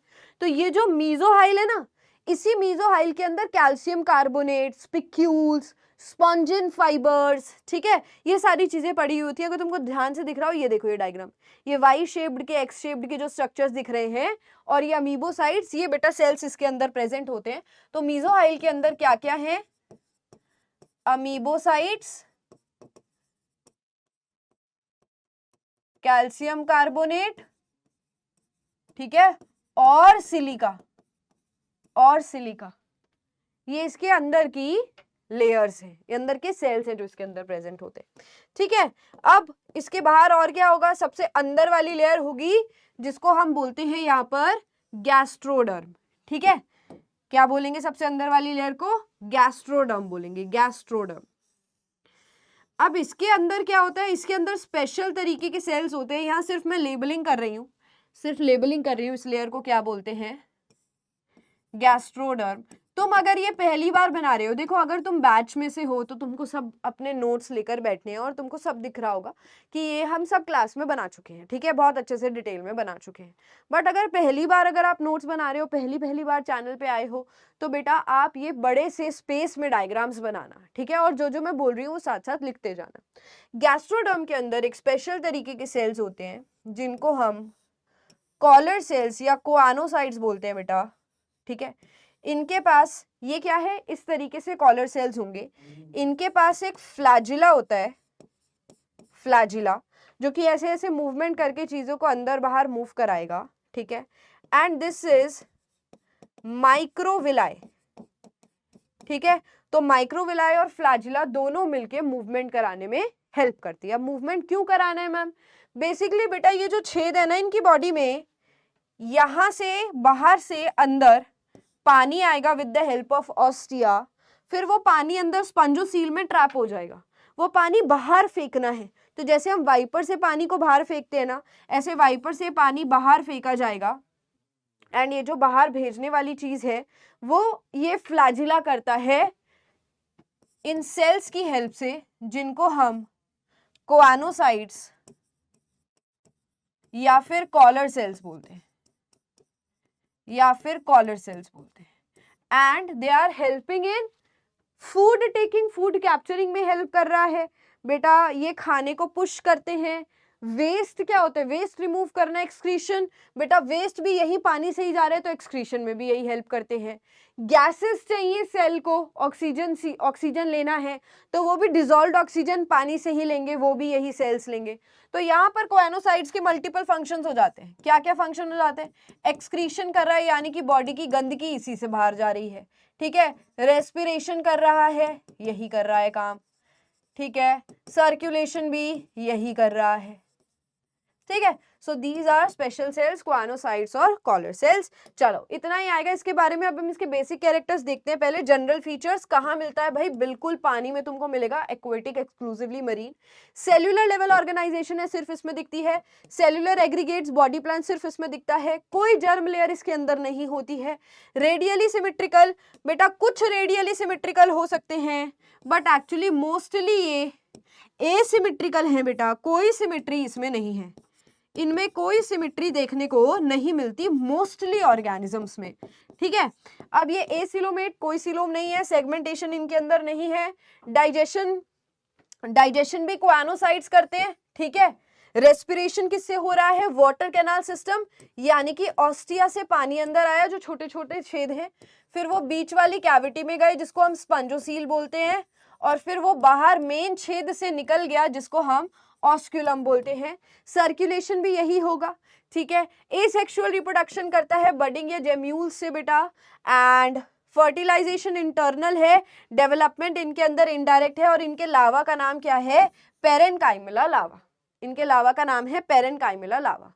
जनरल फीचर्स तुमको पता चल गए। बॉडी कैविटी को स्पंजोसील या एट्रियम बोलते हैं, बॉडी में छेद होते हैं ऑस्टिया, बेटा इनका लावा हो गया पेरेनकाइमिला या फिर एम्फीब्लास्टुला लावा, इसके लावा का नाम है, तो बिल्कुल लास्ट में याद करके जाना लावा के नेम्स। स्केलेटन कैलकेरियस या सिलिकियस, स्पिक्यूल से बनता है, कांटे कांटे जैसे स्ट्रक्चर होते हैं बेटा, इनको हम स्पॉन्जिन फाइबर्स भी बोलते हैं, इन्हीं को हम स्पॉन्जिन फाइबर्स भी बोलते हैं। देखो स्पॉन्जिन फाइबर्स दो तरीके के फाइबर्स हैं, कैल्शियम से बने हुए यानी कि कैलकेरियस, या फिर बेटा सिलिका से बने हुए तो सिलिशियस स्पिक्यूल्स। बहुत ज्यादा रीजनरेशन पावर दिखाएंगे। एग्जांपल्स हैं इसके यूप्लेक्टिला, वीनस फ्लावर बास्केट, ठीक है, ये रहा। फिर है हाइलोनेला, ठीक है, फिर उसके बाद है साइकन स्काइफा, स्पॉन्जिला, यूस्पॉन्जिया, ये तुम्हारा यूस्पॉन्जिया है, वो यूप्लेक्टिला है, ठीक है। सो ये तुम्हारा स्पंजन, ये ऑरेंज कलर वाले, ये ऑरेंज पाइप, ल्यूकोसोलेनिया, ये तुम्हारा ल्यूकोसोलेनिया है बेटा, ठीक है। तो एग्जाम्पल्स भी तुमको एक बार में याद नहीं होंगे, धीरे धीरे याद होंगे। आगे आ जाओ, ये इसके लावा की फोटो है। अब आ जाते हैं हम निडेरिया के ऊपर, सेकेंड फाइलम। निडेरिया का नाम निडेरिया क्यों पड़ा, क्योंकि इसके अंदर नीडोब्लास्ट सेल्स होते हैं, हम ऐसे याद रखते हैं, नाग जैसे सेल्स होते हैं, ठीक है, नाग जैसे सेल्स होते हैं जिनको हम नीडोब्लास्ट बोलते हैं। पूरी बॉडी पर इनकी स्टिंगिंग सेल्स पड़े हुए हैं। ये कहाँ मिलेंगे, ये एक्वेटिक है, फ्यू फ्रेश वाटर, यानी कि कुछ तो आपको फ्रेश वाटर में मिलेंगे, जैसे कि हाइड्रा, इंपॉर्टेंट है, क्वेश्चन बनता है, और कुछ है बेटा मरीन जो आपको समुद्र में मिलेंगे। लेवल ऑफ ऑर्गेनाइजेशन बेटा टिश्यू लेवल है इनके अंदर। बॉडी प्लान ब्लाइंड सैक है, जर्म लेयर दो आ गई तो डिप्लोब्लास्टिक, सिमेट्री इनके अंदर रेडियल है, सीलोम अभी आया नहीं, सीलोम कब आएगा, एस्केलमेंट्स में स्यूडोसीलोम आएगा, फिर एनिलिडा से ट्रू सीलोम आएगा। सेगमेंटेशन इनकी बॉडी में नहीं बनी है, क्लियर है। फिर आगे आ जाओ, डाइजेशन की अगर हम बात करें तो डाइजेशन इनके अंदर दो तरीके के सेल से होती है। इंट्रासेल्यूलर यानी कि वो सेल जो अपनी बॉडी के अपने अंदर खाना ले लेंगे और डाइजेस्ट करेंगे, और एक होती है एक्स्ट्रा सेल्यूलर डाइजेशन जो एंडोडर्मल और ग्लैंड सेल से होती है। देखो टू अंडरस्टैंड दिस, एक छोटा सा डायग्राम मैं यहाँ पर तुमको बना के दिखा रही हूँ। इनकी दो फॉर्म्स होती हैं, एक होती है पॉलिप और एक होता है मेड्यूसा। पॉलिप फॉर्म मूव नहीं कर सकती, जैसे पॉलिप से पोल याद रखना, पोल होता है ना खंबा, मूव नहीं कर सकता, फिक्स रहता है, तो ये हो गया बेटा तुम्हारा एक पॉलिप फॉर्म, ठीक है, तो ये मूव नहीं कर सकता है, ओके। इनकी बॉडी के अंदर क्या है, ब्लाइंड सैक, एक ही छेद होगा, ये छेद माउथ का काम भी करेगा और उसका काम भी करेगा, इसी को हम हाइपोस्टोम भी बोलते हैं। Hypostome is the mouth of these Cnidaria, ठीक है, निडेरियंस का। फिर इनकी बॉडी के ऊपर ना ऐसे टेंटिकल्स भी एक इनका फीचर होता है, इनकी बॉडी पर ऐसे बहुत सारे टेंटिकल्स भी होते हैं, और पूरी बॉडी के अंदर क्या पड़े हुए हैं, जहरीले नाग जैसे सेल्स पड़े हुए हैं जिनको हम नीडोब्लास्ट बोलते हैं। अगर मैं इसकी बॉडी को अंदर से दिखाऊं बेटा, ये अंदर से काट के दिखाऊं, तो इसकी जो कैविटी है ना अंदर वाली, इसको हम गैस्ट्रोवैस्कुलर कैविटी बोलते हैं। और इसके पास भी 3 लेयर्स हैं, बाहर वाली लेयर, बीच वाली लेयर, अंदर वाली लेयर। अंदर वाली लेयर को हम, अंदर वाली कैविटी, जैसे पॉरीफेरा के अंदर वो कैविटी को स्पंजोसील बोल रहे थे, इसके अंदर गैस्ट्रोवैस्कुलर कैविटी है। और बेटा इसकी सबसे अंदर गैस्ट्रोडर्म लेयर के अंदर, जितना इंपॉर्टेंट है ना उतना ही बता रही हूँ, फालतू चीजें दिमाग में नहीं भरनी है। यहाँ पर एक लेयर होती है जिसको हम गैस्ट्रोडर्म बोलते हैं। इसके गैस्ट्रोडर्म के अंदर 2 तरीके के सेल्स होते हैं डाइजेशन करने के लिए, ठीक है। एक सेल, कलर दूसरा लेती हूं, एक सेल का नाम है, ये देखो, ये जो पिंक वाला है, ये पिंक वाला है बेटा तुम्हारा स्यूडोपोडियल सेल्स। तो बेसिकली ये सेल अपने अंदर खाने को लेगा और उसके छोटे छोटे पीसेस कर देगा, ठीक है। फिर आते हैं एक्स्ट्रा सेल्यूलर डाइजेशन करने वाले cells, which colour, blue colour I should take, ये मान लो, ठीक है। ये ग्लैंड सेल्स भी हो सकते हैं या फिर इनको हम एंडोडर्मल सेल्स भी बोलते हैं। ये रहा एंडोडर्मल सेल्स।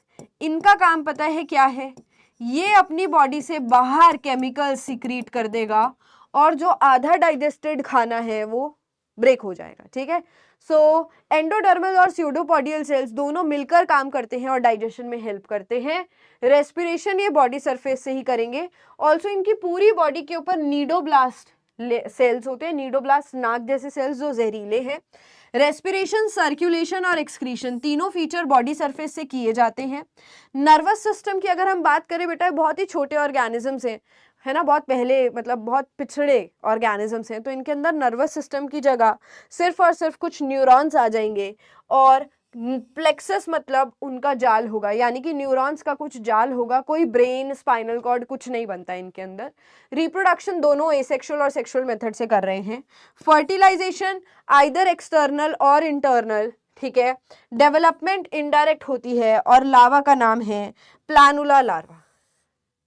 आगे आ जाओ। अब इसके अंदर 2 फॉर्म्स मिलती हैं, एक पॉलिप और एक मेड्यूसा। जो डायग्राम मैंने बनाया था ना वो पॉलिप है, ये डायग्राम है मेड्यूसा का। मेड्यूसा के अंदर माउथ होगा नीचे और बॉडी कैविटी बेटा होगी ऊपर, कुछ इस तरीके से। इनकी अम्ब्रेला शेप होती है मेड्यूसा की, और पॉलिप की पोल जैसी शेप होती है, इनके मेड्यूसा जैसी होती है, ठीक है। ये नीचे इनका हाइपोस्टोम होगा बेटा, ये हाइपोस्टोम है, और यहाँ इनकी बॉडी पर भी क्या है, tentacles, like this. Gastrovascular cavity यहाँ सेंटर में है, ठीक है। अब देखो इनकी बॉडी पर ये क्या दिया हुआ है, रेडियल कैनाल्स। बेटा कुछ आपको इसकी बॉडी के अंदर ना यहाँ सेंटर में तुमको ऐसे ऐसे लाइंस देखने को मिलेंगी जिनको हम रेडियल कैनाल्स बोलते हैं। यहाँ पे बीच में स्टमक दिखाया है, यानी कि ये अंदर का स्ट्रक्चर दिखाने की कोशिश कर रहे हैं, ठीक है। ये again this is your hypostome, ये बीच में क्या है, इसका हाइपोस्टोम है। पूरी बॉडी पर क्या होंगे, नीडोब्लास्ट यानी कि स्टिंगिंग सेल्स। अगेन ये पॉलिप, ये मेड्यूसा, बीच में गैस्ट्रोवास्कुलर कैविटी है, सबसे बाहर वाली लेयर को एपिडर्मिस बोलेंगे, सबसे अंदर वाली लेयर को गैस्ट्रोडर्मिस, और सब बीच वाली लेयर को मेसोग्लिया बोलेंगे। इसी डायग्राम में अगर हम बात करें तो बेटा ये जो सेल्स है ना, कौन कौन से, स्यूडोपोडियल और एंडोडर्मल सेल्स, ये एंडोडर्म लेयर के अंदर है, सबसे अंदर वाली है, गैस्ट्रोडर्म भी बोलते हैं उसको। इससे पहले बीच में क्या होगी, यहाँ मिडल लेयर, मिडल, ये मिडल लेयर अगेन ए सेल्यूलर है, इसको हम मेसोग्लिया बोलेंगे, मेसोग्लिया। और मेसोग्लिया से बाहर ये जो लेयर है, ये सबसे बाहर वाली लेयर है, इसको हम एक्टोडर्म बोलेंगे, एक्टोडर्म, ठीक है। और सबसे अंदर वाली लेयर जिसके अंदर ये डाइजेशन वाले सेल्स पड़े हुए हैं वो ये रहे। तो सबसे अंदर वाली में क्या होगा, स्यूडोपोडियल और एंडोडर्मल सेल्स, जो हमने यहाँ पे देख लिया। ओके चलो आगे बढ़ते हैं।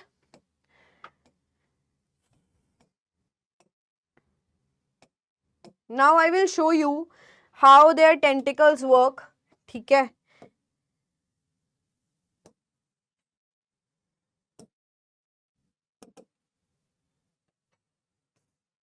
How their tentacles are you will see in a GIF, जिसमें आपको बहुत अच्छे से समझ आएगा।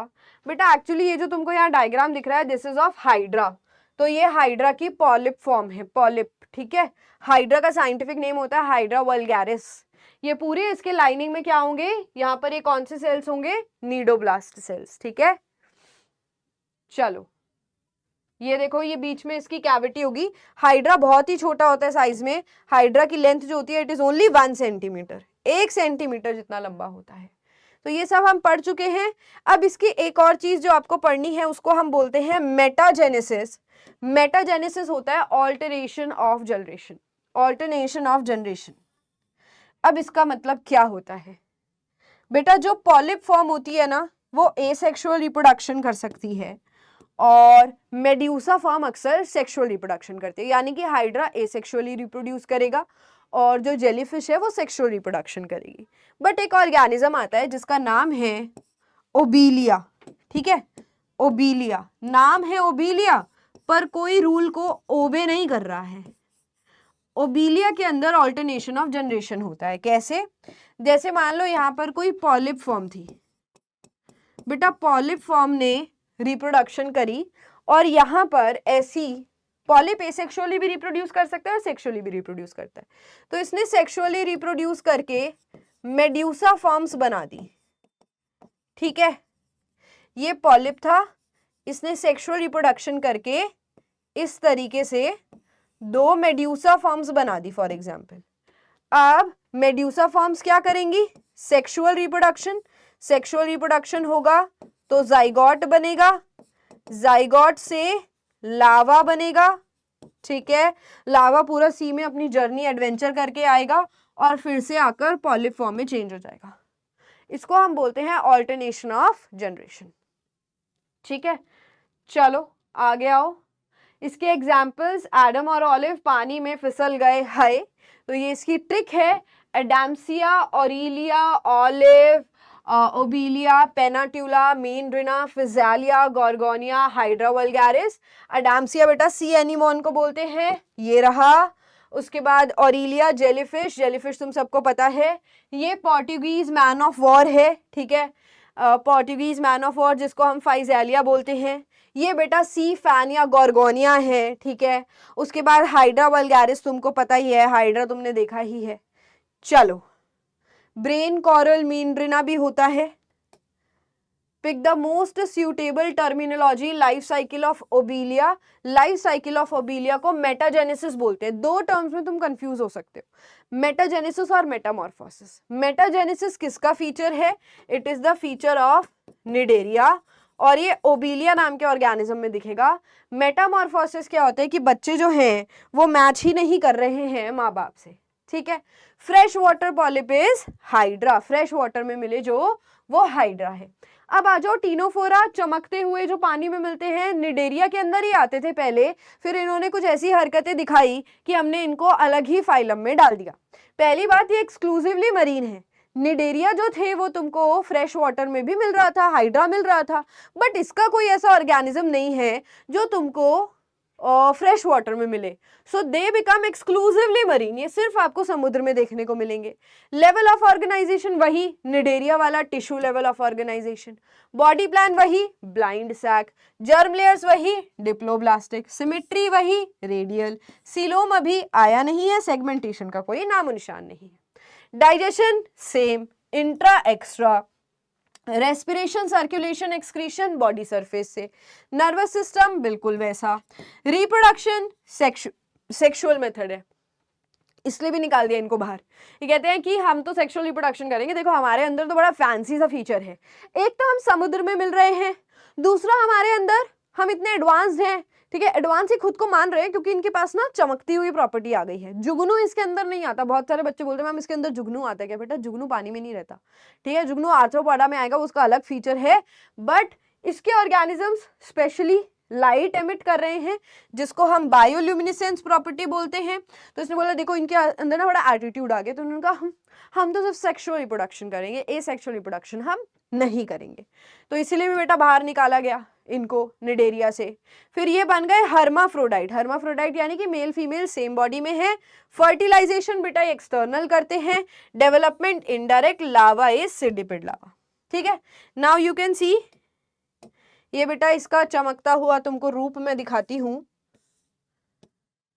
सी, बहुत सुंदर लगते हैं ये। हैरी पॉटर मूवी में भी कुछ ऐसा दिखाया गया है बेटा, अगर तुमने उसकी सीरीज देखी हो।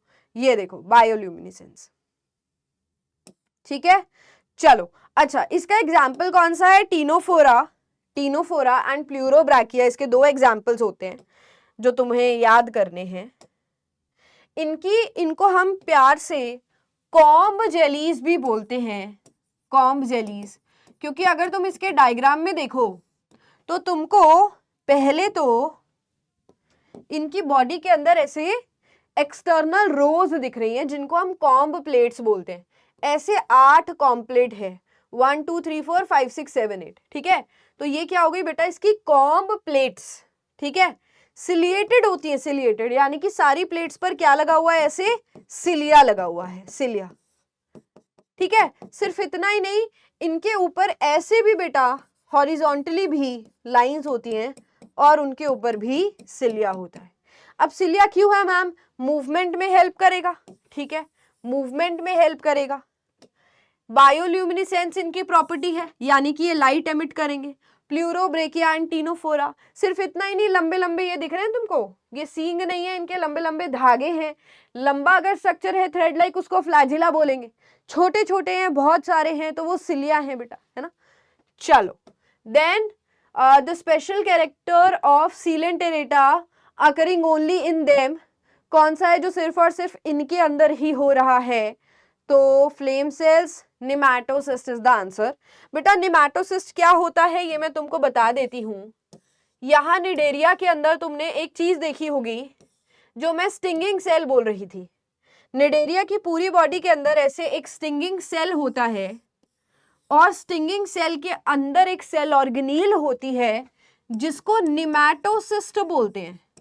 यही है बेटा असली जहर की जड़। ठीक है, असली जहर जो है वो इसी के अंदर है। होता क्या है, ये अपने अंदर ऐसे एक ढक्कन रखता है और उसमें ऐसे एक धागा रखता है। ठीक है, अब इसी धागे में जो है जहर है वो इसी धागे में है। ठीक है, इसका जो ढक्कन है या माउथ है, इसको हम ओपरक्यूलम बोलते हैं, ओपरक्यूलम। और ये इसके ऊपर बेटा एक लिड भी होती है। ठीक है, तो जब भी इसको कोई शिकार दिखा जिसके ऊपर इसको जहर मारना है, मान लो मेरे हाथ पर इसको जहर छोड़ना है, तो ये अपने फ्लैजिला को बाहर निकाल लेगा। ठीक है, इसका फ्लैजिला ऐसे बाहर आ जाएगा और फिर बेटा जहर को छोड़ देगा अपने शिकार के अंदर। तो ये निमैटोसिस्ट वाली प्रॉपर्टी है, और ये निमैटोसिस्ट आपको किस में देखने को मिलता है? सीलेंटेरेटा के अंदर। ठीक है, चलो आगे आ जाते हैं। प्लेथीहेल्मिन्स। अब 3 वर्म्स वाली फाइलम स्टार्ट हो रही हैं, और तुम ध्यान से सुनोगे तो तुमको पता चलेगा कि काफी ज्यादा जो बेसिस ऑफ क्लासिफिकेशन है उसका पैटर्न चेंज होता है इन वर्म्स के अंदर। और एक तो तुमको ऑलरेडी पता है कौन सा? सीलोम। सीलोम तुमको पता है कि एस्केल्मिन्स के अंदर तो फॉल्स सीलोम है, प्लेथीहेल्मिन्स उससे पहले आता है तो नो सीलोम, और एनिलिडा एस्केल्मिन्स के बाद आता है तो ट्रू सीलोम। तो एक तो सीलोम का कैरेक्टर बदला, बाकी देखो ऑर्गन लेवल भी चेंज होंगे। Basically organ level of organisation Platyhelminthes से स्टार्ट हो चुका है, ऑर्गन लेवल आ चुका है इनके अंदर।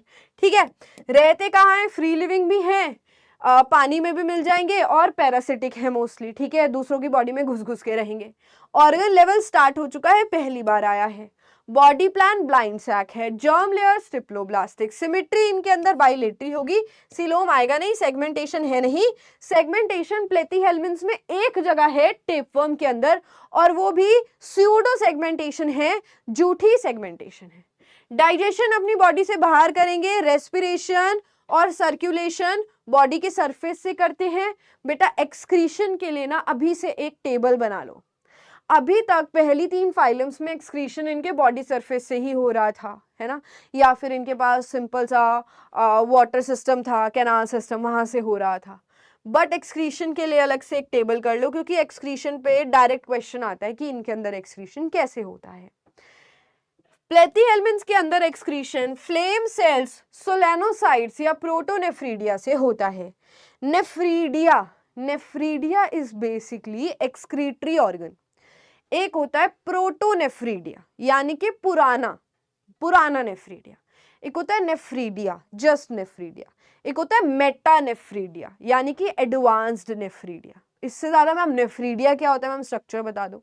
नेफ्रॉन्स से याद रखो, हमारी किडनी में नेफ्रॉन्स होते हैं, नेफ्रॉन यूरिन बनाते हैं, इनकी बॉडी में नेफ्रीडिया है, प्रोटो, मेटा एंड सिर्फ नेफ्रीडिया करके नाम तुमको देखने को मिलेंगे। तो जितना हमको याद करना है हम उतना ही करेंगे, ज्यादा फालतू नहीं करेंगे, वैसे ही तुम्हारा बहुत सिलेबस है। तो फ्लेम सेल्स की फोटो दिखाती हूँ, ये रहे फ्लेम सेल्स, ठीक है। ऐसा लगता है बेटा जैसे फ्लेम निकल रही हो, कलर पे मत जाना, इनकी शेप पर जाना। तो माइक्रोस्कोप में ऐसा लगा कि भाई फ्लेम निकल रही हो तो फ्लेम सेल्स रख दिया। नर्वस सिस्टम अभी भी वैसा ही चल रहा है, बेसिक सा। रिप्रोडक्शन ये सेक्सुअल मेथड से करते हैं, एसेक्सुअल भी करते हैं, सिर्फ सेक्सुअल नहीं बेटा एसेक्सुअल भी करते हैं। एंड फर्टिलाइजेशन इंटरनल है, डेवलपमेंट इनडायरेक्ट है। ये फ्लेम सेल्स हो गए। यहाँ पर एग्जाम्पल्स देखो, एग्जाम्पल है प्लेनारिया, बेटा ये फ्लैट वर्म्स हैं, मतलब चपटे वर्म्स, बिल्कुल ऐसे चपटे, फ्लैट, राउंड बॉडी नहीं है इनकी, चपटे फॉर्म्स हैं, जिसका एग्जाम्पल है यहाँ पर प्लेनारिया। ये हाई पावर ऑफ रीजनरेशन दिखाते हैं, यानी कि मान लो प्लेनारिया के मैंने 5-6 टुकड़े कर दिए ब्लेड से या सिजर से, हर टुकड़ा नया प्लेनारिया में चेंज हो जाएगा, हर टुकड़ा। तो यानी कि ये हाई पावर ऑफ रीजनरेशन दिखाते हैं। अब इनके अंदर कोई प्रॉपर ऐसे ऑर्गन्स तो नहीं आए, पर इनके अंदर यहाँ स्टार्टिंग में आंखों की जगह आई स्पॉट्स आ गए। हमारी जैसे आंखें नहीं है कि इनको बिल्कुल एचडी में कलरफुल दिख रहा है, बट हाँ ये लाइट को डिटेक्ट कर सकते हैं कि भाई कौन सी साइड से लाइट आ रही है। उसके बाद ये देखो फेसियोला हेपाटिका, इसको हम लिवर फ्लूक बोलते हैं, गंदी गंदी बीमारियां करने के लिए जाने जाते हैं ये, ठीक है। ये कैटल्स के अंदर गंदी गंदी बीमारियां करता है। और ये है तुम्हारा टेपवर्म। टेपवर्म में क्या क्या तुमको पता होना चाहिए, ठीक है। टेपवर्म में तुमको क्या क्या पता होना चाहिए। ये बेटा तुमको लग रहा है कि ये इसके बड़े कोरियन इंस्पायर्ड हेयर है, ये इसका आंख होगी, है ना मैम, इसके अंदर बहुत सारी आंखें हैं, इसका मैम ऊपर माउथ है, ऐसा तुम्हारा मन कर रहा होगा बोलने का, पर ऐसा बिल्कुल भी नहीं है बेटा। ये इसका हेड रीजन है, इसके हेड रीजन को हम स्कॉलेक्स बोलते हैं। स्कॉलेक्स मतलब हेड रीजन, ठीक है। ये डायग्राम तुम बना लो बेशक, हेड रीजन को स्कॉलेक्स बोलेंगे। अब क्वेश्चन और क्या आता है कि इसके पास सक करने के लिए सकर्स होते हैं और अटैच करने के लिए हुक्स होते हैं। तो ये जो तुम इसके फैंसी से बाल देख रहे हो, ये बाल नहीं है, ये हुक है। हुक से क्या करेगा, ये हमारे इंटेस्टाइन के अंदर ऐसे बेटा अटैच हो जाएगा, ऐसे खुद को फंसा लेगा एक जगह पर। और सकर सक करने के लिए ऑब्वियसली, ठीक है। रोस्टेलम इसके ऊपर वाले माउथ को बोलेंगे, रोस्टेलम।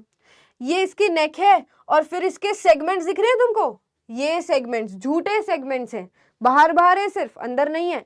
और झूठे हैं क्योंकि ये टूटते रहेंगे, यहाँ से नए नए बनते हैं इमेच्योर, वहां पीछे बूढ़े हो चुके हैं, मैच्योर हो चुके हैं, मैच्योर प्रोग्लॉटिड्स।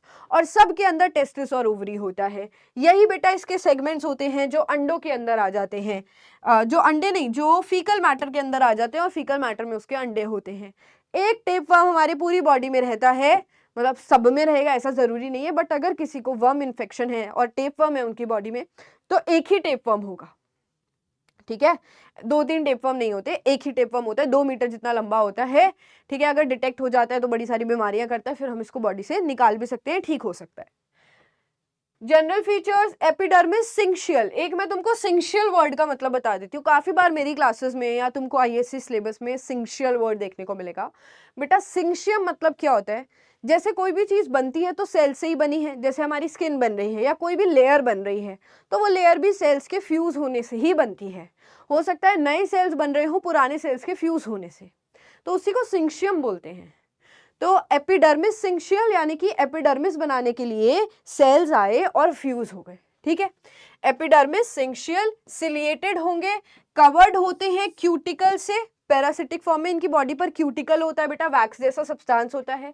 सकर्स और हुक्स होते हैं इनकी बॉडी में।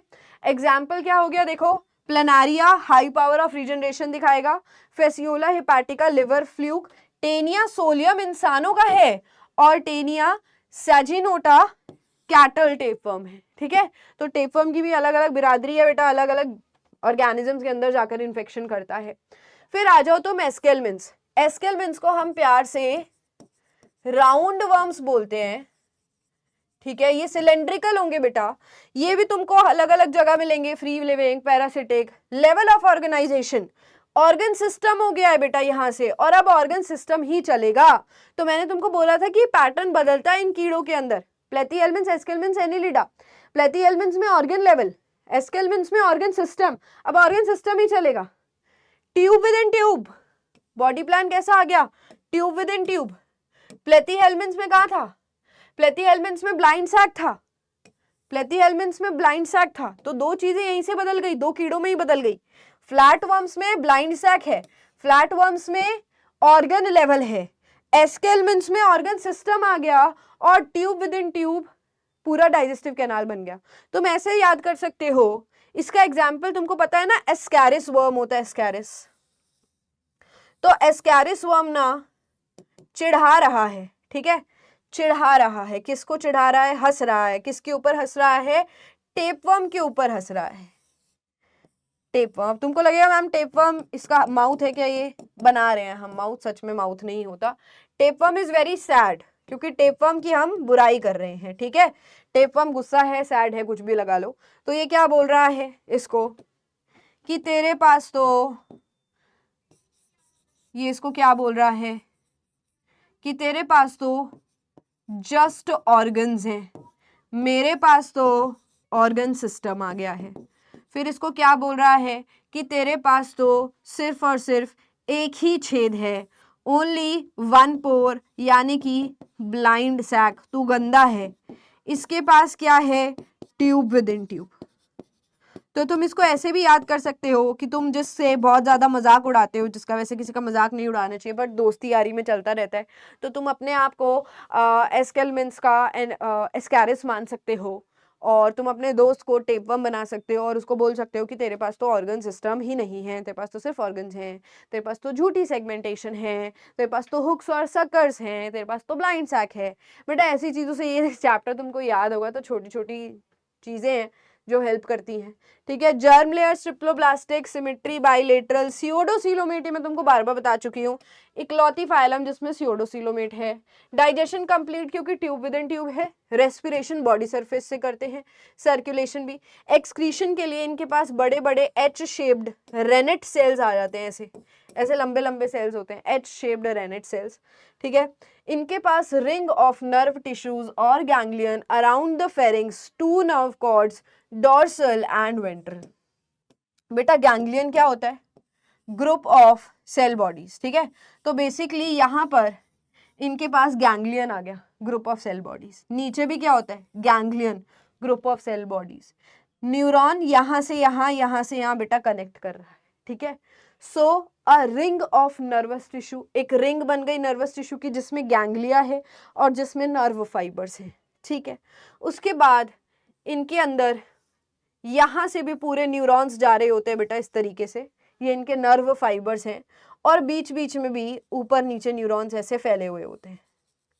समझ रहे हो, जहाँ लंबा लंबा धागा बना रही हूँ यानी कि वहां पर एक्सॉन वाला धागा है, जहां पर गोला गोला बना रही हूँ यानी कि वहां पर सेल बॉडी हो सकती है या ganglion group of cell bodies हो सकता है।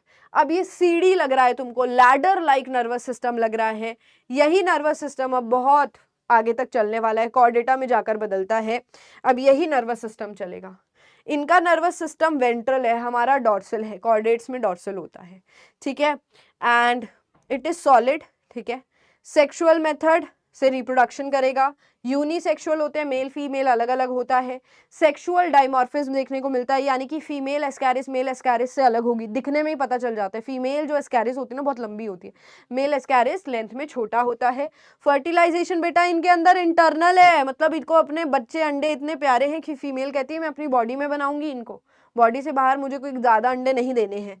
डायरेक्ट इनडायरेक्ट दोनों डेवलपमेंट हो सकती है, सेंस ऑर्गन्स होते हैं बेटा इनके अंदर, पेपिला और एम्फिड्स। एग्जाम्पल्स देख लो, एनसाइक्लोस्टोमा यानी कि hookworm, Ascaris and Wuchereria, Wuchereria bancrofti elephantiasis बीमारी करता है, लिम्फ नोड्स में स्वेलिंग आ जाती है, हाथी जैसे पैर फूल जाते हैं बेटा। एस्कैरिस एस्कैरियासिस बीमारी करता है, एस्कैरियासिस में हमारी इंटेस्टाइन में इनके बच्चे, इनका पूरा परिवार ही रहना शुरू कर देता है।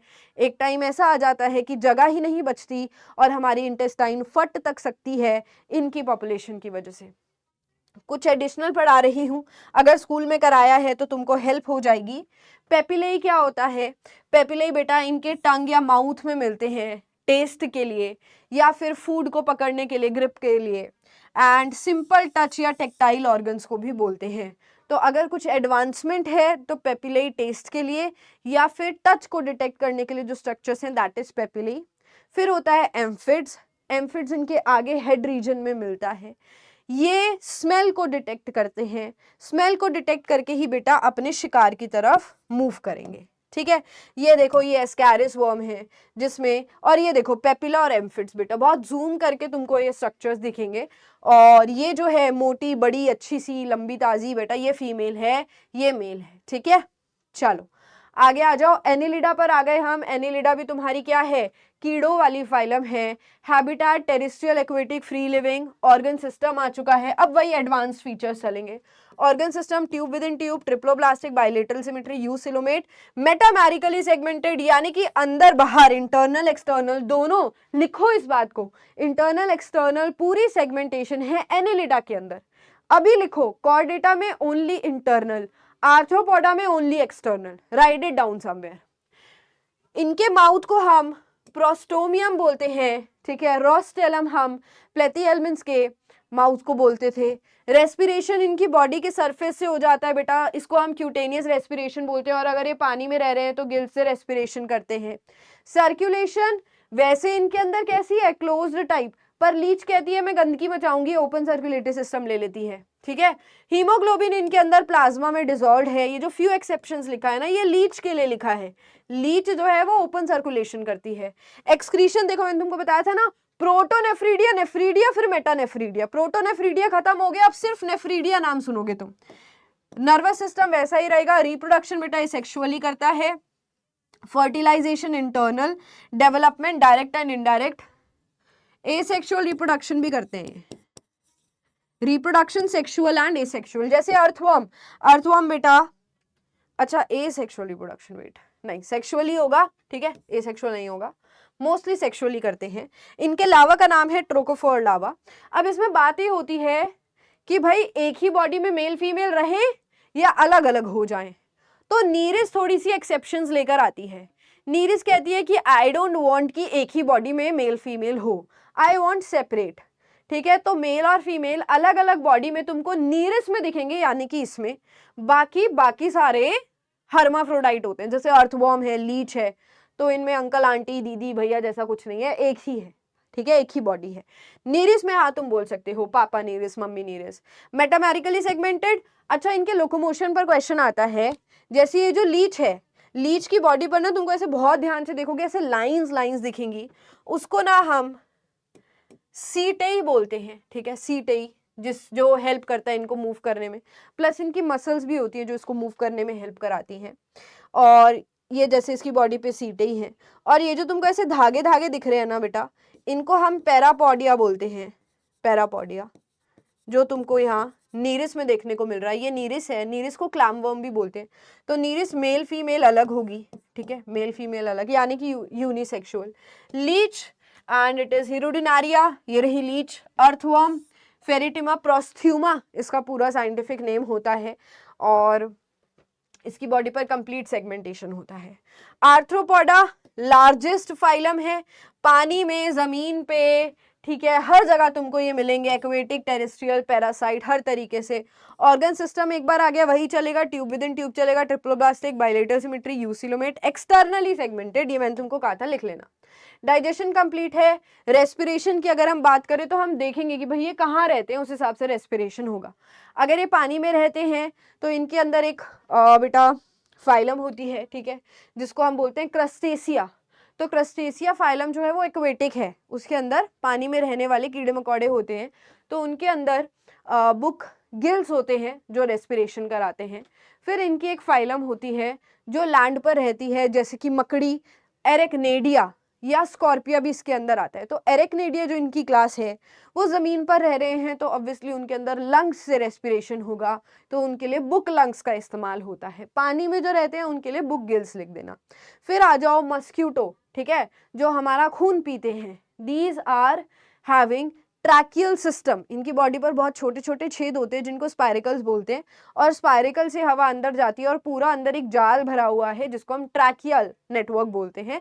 तो ये ट्रैकियल नेटवर्क से बेसिकली रेस्पिरेशन करते हैं, ठीक है। 3 फाइलम्स कौन कौन सी हैं लिख लो, क्रस्टेसिया एक्वेटिक, और इंसेक्टा कीड़े मच्छर वगैरह, और एरेक्नेडिया जिसमें आ गई स्पाइडर, ठीक है, और स्कॉर्पियन।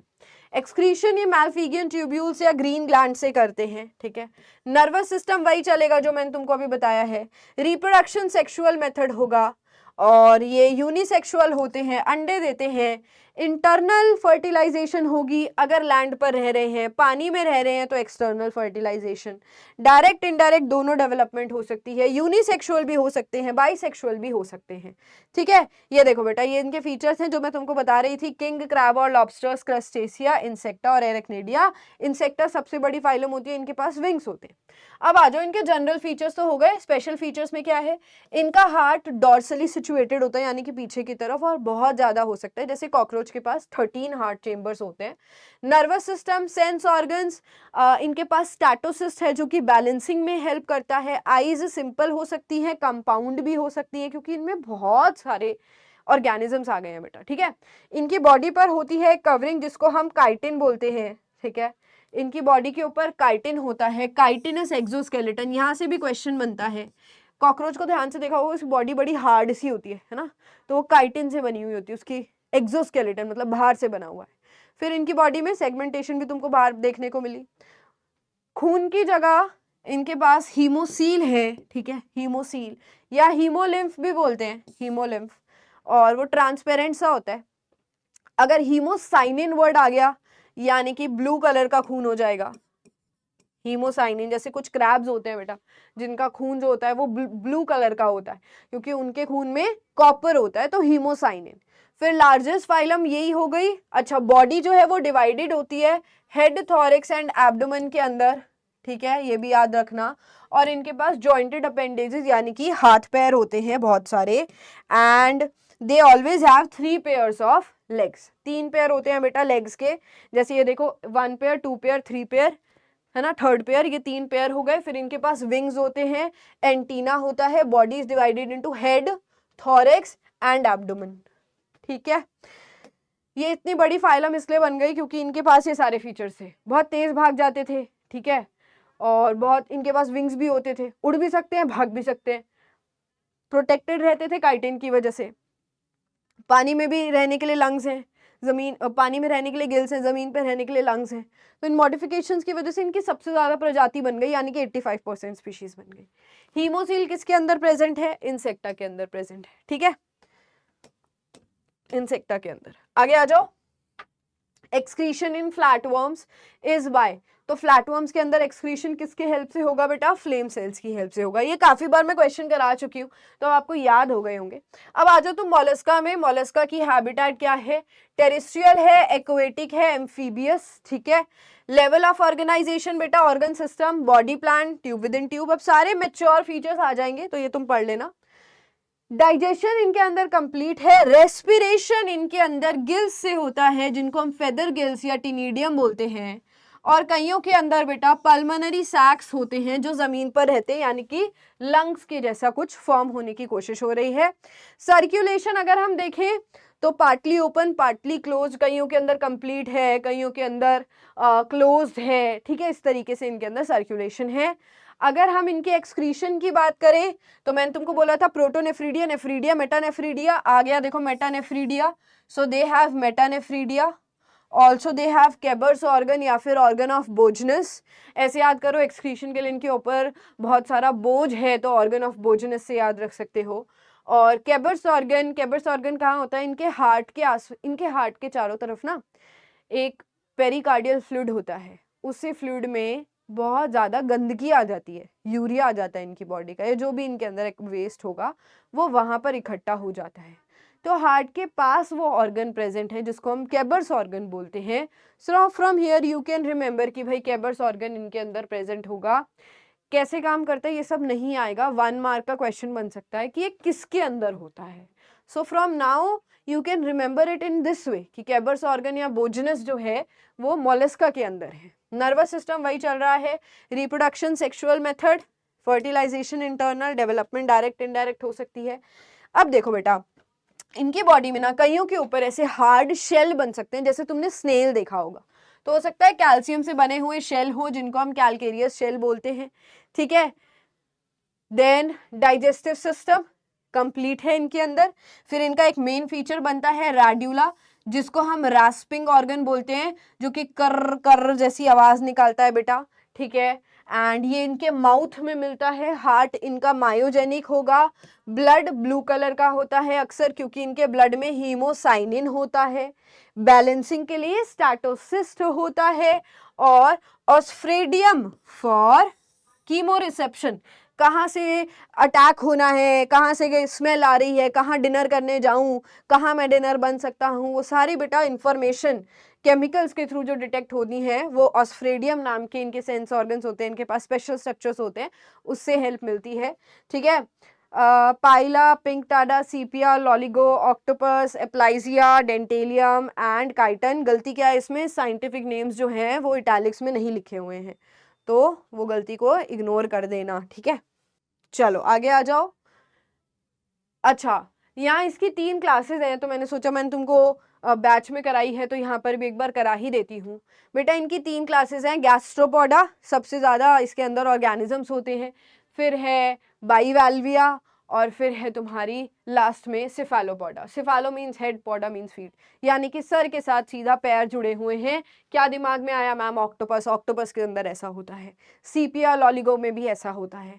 इनके ऊपर इंक ग्लैंड्स होते हैं, ऑक्टोपस के ऊपर जब खतरा मंडराता है तो ऑक्टोपस एक बहुत डार्क कलर की इंक छोड़ देता है, आसपास सारा वो इंक का कलर फैल जाता है, तो जो इसको अटैक करने आया है, जो भी इसको खाने आई है फिश विश, वो बेटा देख नहीं पाती और इतने में ऑक्टोपस भाग जाता है, ठीक है। इंक ग्लैंड्स जेट प्रोपल्शन, यानी कि पीछे तेजी से पानी छोड़ के आगे मूव करते हैं। एंड क्लोज्ड सर्कुलेशन, एक्सेप्शन है बेटा इनके अंदर, they are highly intelligent beings, बहुत इंटेलिजेंट होते हैं ये, एंड मोस्ट एडवांस्ड मतलब हाईली इंटेलिजेंट। फिर आ जाओ तुम गैस्ट्रोपोडा। गैस्ट्रोपोडा लार्जेस्ट क्लास है, जैसे कि स्नेल, इनके अंदर टॉर्जन देखने को मिलता है। टॉर्जन क्या होता है, यानी कि बेटा जब ये बड़े होते हैं, मैच्योर होते हैं, एम्ब्रियो से एडल्ट बनते हैं, तो पीछे इनका जो हम्प था वो फोल्ड होकर आगे की तरफ आ जाता है, जैसे एनस पीछे की तरफ होता है ना, बट इनका एनस एडल्ट फॉर्म में आते आते आगे हो जाता है, पूरा इनका फॉर्म चेंज हो जाती है, इसको टॉर्जन बोलते हैं। तो तुमको मीनिंग पता होना चाहिए, और हिंदी में तुम लिख भी सकते हो कि टॉर्जन का मतलब क्या है, there is change in the form of abdomen, the anus from the dorsal side comes to the ventral side. Asymmetrical, क्योंकि तभी बेटा इसमें कोई सिमेट्री नहीं दिखेगी। बाईवैल्विया कौन सी क्लास है, जिसमें 2 वैल्व्स होते हैं, जैसे इसमें आ जाता है पर्ल ऑयस्टर, है ना, पिंक टाडा, इनका शेल होता है बेटा इस तरीके से बंद होता है, ऊपर और नीचे शेल्स होते हैं, एंड ये शेल्स हम बेसिकली इनके अंदर क्या बनता है, पर्ल्स बनते हैं, और पर्ल्स हम मार्केट में बेचते हैं, बहुत महंगे महंगे, बहुत कीमत होती है उन पर्ल्स की, ठीक है। खाने में भी यूज होते हैं ऑब्वियसली, तो इकोनॉमिकली इंपॉर्टेंट हो गए। Unio Pinctada, shell divided into 2 halves, तो पिंक टाडा यहाँ से याद रखना। ये इनका डायग्राम है, बेसिक डायग्राम। इस डायग्राम में तुम क्या याद रखोगे, जैसे बेटा इनके पास ना एक हम्प होता है, यहाँ पर बनाते हैं। दे also have muscular foot for movement, ठीक है। ये कुछ इनका पीछे हम्प हो गया और कुछ ऐसी इनकी बॉडी हो गई। हम्प के ऊपर एक और लेयर होती है जिसको हम मेंटल बोलते हैं, MENTLE वाला। बीच में जो कैविटी है उसको मेंटल कैविटी बोलते हैं। यहाँ से पानी अंदर आता है, यहाँ से पानी बाहर चला जाता है। बीच में टिनीडियम गिल्स होंगे फॉर रेस्पिरेशन। पानी आया यहाँ से, पानी यहाँ से बाहर चला गया, ठीक है। अब क्योंकि पानी में ना काफी बार गंदगी आ जाती है, तो गंदगी से बचने के लिए ये अपने अंदर से कैल्शियम कार्बोनेट का सिक्रीशन करते हैं बचाने के लिए खुद को, और वही सिक्रीशन इकट्ठे हो के इनके अंदर मोती बना लेता है, ठीक है। सो रेड्यूला माउथ में एक रेस्पिंग ऑर्गन भी होगा, आ जाओ इसमें देखते हैं। यहाँ बेटा माउथ में इनके पास रेड्यूला है, ये पूरा इनका इसोफिगस चल रहा है, देखो ये इनकी इंटेस्टाइन है और लास्ट में ये एनस हो गया। ये जो कैविटी है इसको मेंटल कैविटी बोलेंगे। अच्छा, यही मेंटल कैविटी ऊपर शेल बनाती है, अगर शेल बनेगा तो यही मेंटल की लेयर ऊपर शेल बनाएगी, ठीक है। चलो देन इसके अंदर यहाँ बेटा सारे एरियाज दिखाए हुए हैं, इनके पास सीलोम है, गोनाड्स है, हार्ट है, मेंटल कैविटी तुमको मेन पता होना चाहिए। फिर आता है एकाइनोडर्मिटा, एकाइनो मतलब कांटे, इनकी बॉडी पर कांटे होते हैं। अब कांटे तुम वैसे मत समझना, इनकी जो हड्डियां होती है ना, बोन्स होती हैं, वही कांटों की फॉर्म में बाहर निकल रही होती हैं और उसके ऊपर प्रॉपर स्किन आ जाती है। तो हमें बॉडी में कांटे तो दिख रहे हैं बट अलग से कांटे नहीं लगे हुए, स्किन ही बेटा इनकी ऐसे उबड़ खाबड़ है। Habitat exclusively marine, organ system tube within tube, बेटा इनके लावा में बाइलेटरल सिमेट्री है और एडल्ट में रेडियल सिमेट्री है। Eucoelomate, no segmentation, digestive system complete है। रेस्पिरेशन इनके अंदर किससे होता है, वाटर वैस्कुलर सिस्टम, ये इंपॉर्टेंट है। सर्कुलेशन क्लोज्ड होगी, ठीक है, एंड रिड्यूस्ड, इनके सर्कुलेशन को हम हीमल सिस्टम भी बोलते हैं। एक्सक्रीशन करते हैं ये ट्यूब फीड से, very very important. Sexual method of reproduction unisexual, external and development is indirect. अब तुम यहाँ पर आओ, एकाइनोडर्मिटा आर फर्स्ट ड्यूट्रोसोम्स। तो ड्यूट्रोसोम्स मैंने तुमको क्या बताया था, ब्लास्टोपोर सबसे पहले एनस में बन जाता है। बेटा इनके 5 हाथ निकल रहे होते हैं, तो अगर तुम सिमेट्री निकालोगे तो penta radially symmetrical. For example starfish, starfish के अंदर कितने तुम उसके हैंड्स निकालोगे, 5, 1 2 3 4 5, 1 2 3 4 5, 1 2 3 4 5, ठीक है। ये इसकी भी ये तुम गिनोगे ना पेंटा रेडियली, यानी कि 5 रेडियली इनकी बाहर अपेंडेजेस निकल रहे हैं। अब इनकी बॉडी पर कैल्शियम से बने हुए स्पाइन्स हैं, ठीक है। मान लो जैसे ये स्टारफिश का छोटा सा टुकड़ा मैं बना रही हूं, तो बेटा इसकी जो हड्डियां होती हैं उनको हम बोलते हैं बोनी ऑसिकल्स, ठीक है। बोनी, बोन से बनी हुई तो बोनी ऑसिकल्स, लाइक दिस। और बेटा इसी के ऊपर इनकी स्किन की कवरिंग हो जाती है, लाइक दिस, ऐसी इसके ऊपर स्किन आ जाती है, इसको हम डर्मल प्लिकेई बोलते हैं। तो स्किन ने इसको, हड्डियों को कवर कर लिया इस तरीके से। Then presence of water vascular system, अभी बताती हूँ, इनके पास पूरा एक वैस्कुलर सिस्टम होता है। एंड रेस्पिरेशन गिल्स की हेल्प से होती है। बॉडी जो है ऊपर और नीचे से कंप्रेस्ड है, यानी कि जो स्टारफिश है उसका मुंह, जैसे हम ऐसे सीधा खड़े हैं ना, इमेजिन हम ऐसे चल रहे होते ऐसे, तो यानी कि ओरल, ओरल आगे वाला, उल्टा क्या होगा, ओरल का opposite aboral, oral aboral end dorsally और वेंट्रली प्लेस्ड होता है। लोकोमोशन इनका ट्यूब फीट के हेल्प से होगा, जो रेस्पिरेशन में भी हेल्प करता है।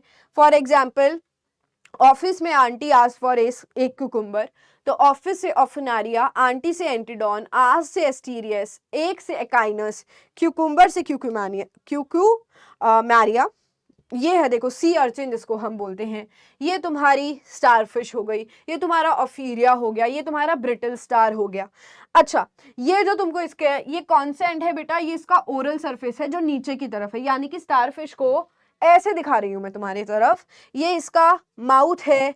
ये तुमको यहाँ पर सारे जो स्ट्रक्चर्स दिख रहे हैं, these all are tube feet. अब मैं इसको घुमाकर दूसरी तरफ से अगर तुमको दिखाऊं तो बेटा ऐसा कुछ दिखेगा। यहाँ पर ये कौन सा है, रिंग कैनाल है, पानी आता है यहाँ से, पानी जाएगा रिंग कैनाल में घूमेगा, फिर रेडियस में पानी जा रहा है, यानी कि रेडियल कैनाल के अंदर जा रहा है। ये जो स्ट्रक्चर्स तुमको दिख रहे हैं बेटा, this is tube feet, this is tube feet. तो ट्यूब फीट से पानी बाहर निकला, ठीक है, पानी बाहर निकला और फिर इन्होंने मूवमेंट करी। जैसे वो देखा ना तुमने, जेट जैसे चलता है, जेट अगर नीचे से चल रहा हो तो तुम हवा में ऐसे मूव कर जाओगे। तो अगेन ये पानी बड़े प्रेशर से नीचे छोड़ते हैं, ये ऊपर हो जाते हैं, जब पानी नहीं छूट रहा है तो ये जमीन से अटैच्ड होते हैं, वैक्यूम बनता है, वैक्यूम छूटता है। हेमिकॉर्डेटा एक्सक्लूसिवली मरीन, ये बेटा वर्म जैसे ऑर्गेनिज्म से again organ system level of organization है, tube within tube, triploblastic है, बाइलेटरल सिमेट्री है, सीलोम नहीं है इनके अंदर, plus complete digestive system, gills present है रेस्पिरेशन के लिए, इनके पास ओपन सर्कुलेटरी सिस्टम है, they also have proboscis gland, ठीक है, पेयर्ड गैंग्लिया, लेटरल नर्व्स, वही सब चल रहा है इनके अंदर अभी भी। सेक्सुअल मेथड्स यूनिसेक्सुअल है, external fertilisation and direct development, worm like animals, bilaterally symmetrical and all. बेटा ये ना कनेक्टिंग लिंक है कॉर्डेट्स एंड नॉन कॉर्डेट्स के बीच में। स्टार्टिंग वाली 10 कौन सी थी? नॉन कॉर्डेट्स, इसके बाद आ जाएगी कॉर्डेटा। तो पहले ना हमने इनको कॉर्डेटा में डाल दिया क्योंकि कॉर्डेटा का मेन फीचर था नोटोकॉर्ड, तो हमें दिखा यार इनके अंदर नोटोकॉर्ड है, फिर बाद में पता चला वो नोटोकॉर्ड नहीं है, वो स्टोमोकॉर्ड है। स्टोमोकॉर्ड बेसिकली इनको सपोर्ट देने में हेल्प करती है, बट वो कोई नोटोकॉर्ड जैसी नहीं है, ठीक है। तो stomochord is present but also they have connecting link. क्यों? ये काफी ज्यादा कॉर्डेट से मिलते हैं, इनके पास फेरिंजियल गिल स्लिट्स हैं, फेरिंजियल गिल स्लिट्स हैं इनके अंदर, ठीक है। They have dorsal hollow tubular nervous system, dorsal hollow tubular nervous system. अभी तक नर्वस सिस्टम कैसा था? वेंट्रल था, होलो नहीं था, सॉलिड था। अब इनके अंदर एक तो डॉर्सल हो गया और होलो हो गया, यानी कि खाली एम्प्टी हो गया, और ट्यूब जैसा नर्वस सिस्टम है। अभी तक कैसा था? लैडर जैसा था। बॉडी सिलेंड्रिकल है, डिवाइडेड है, anterior proboscis, a collar and a trunk.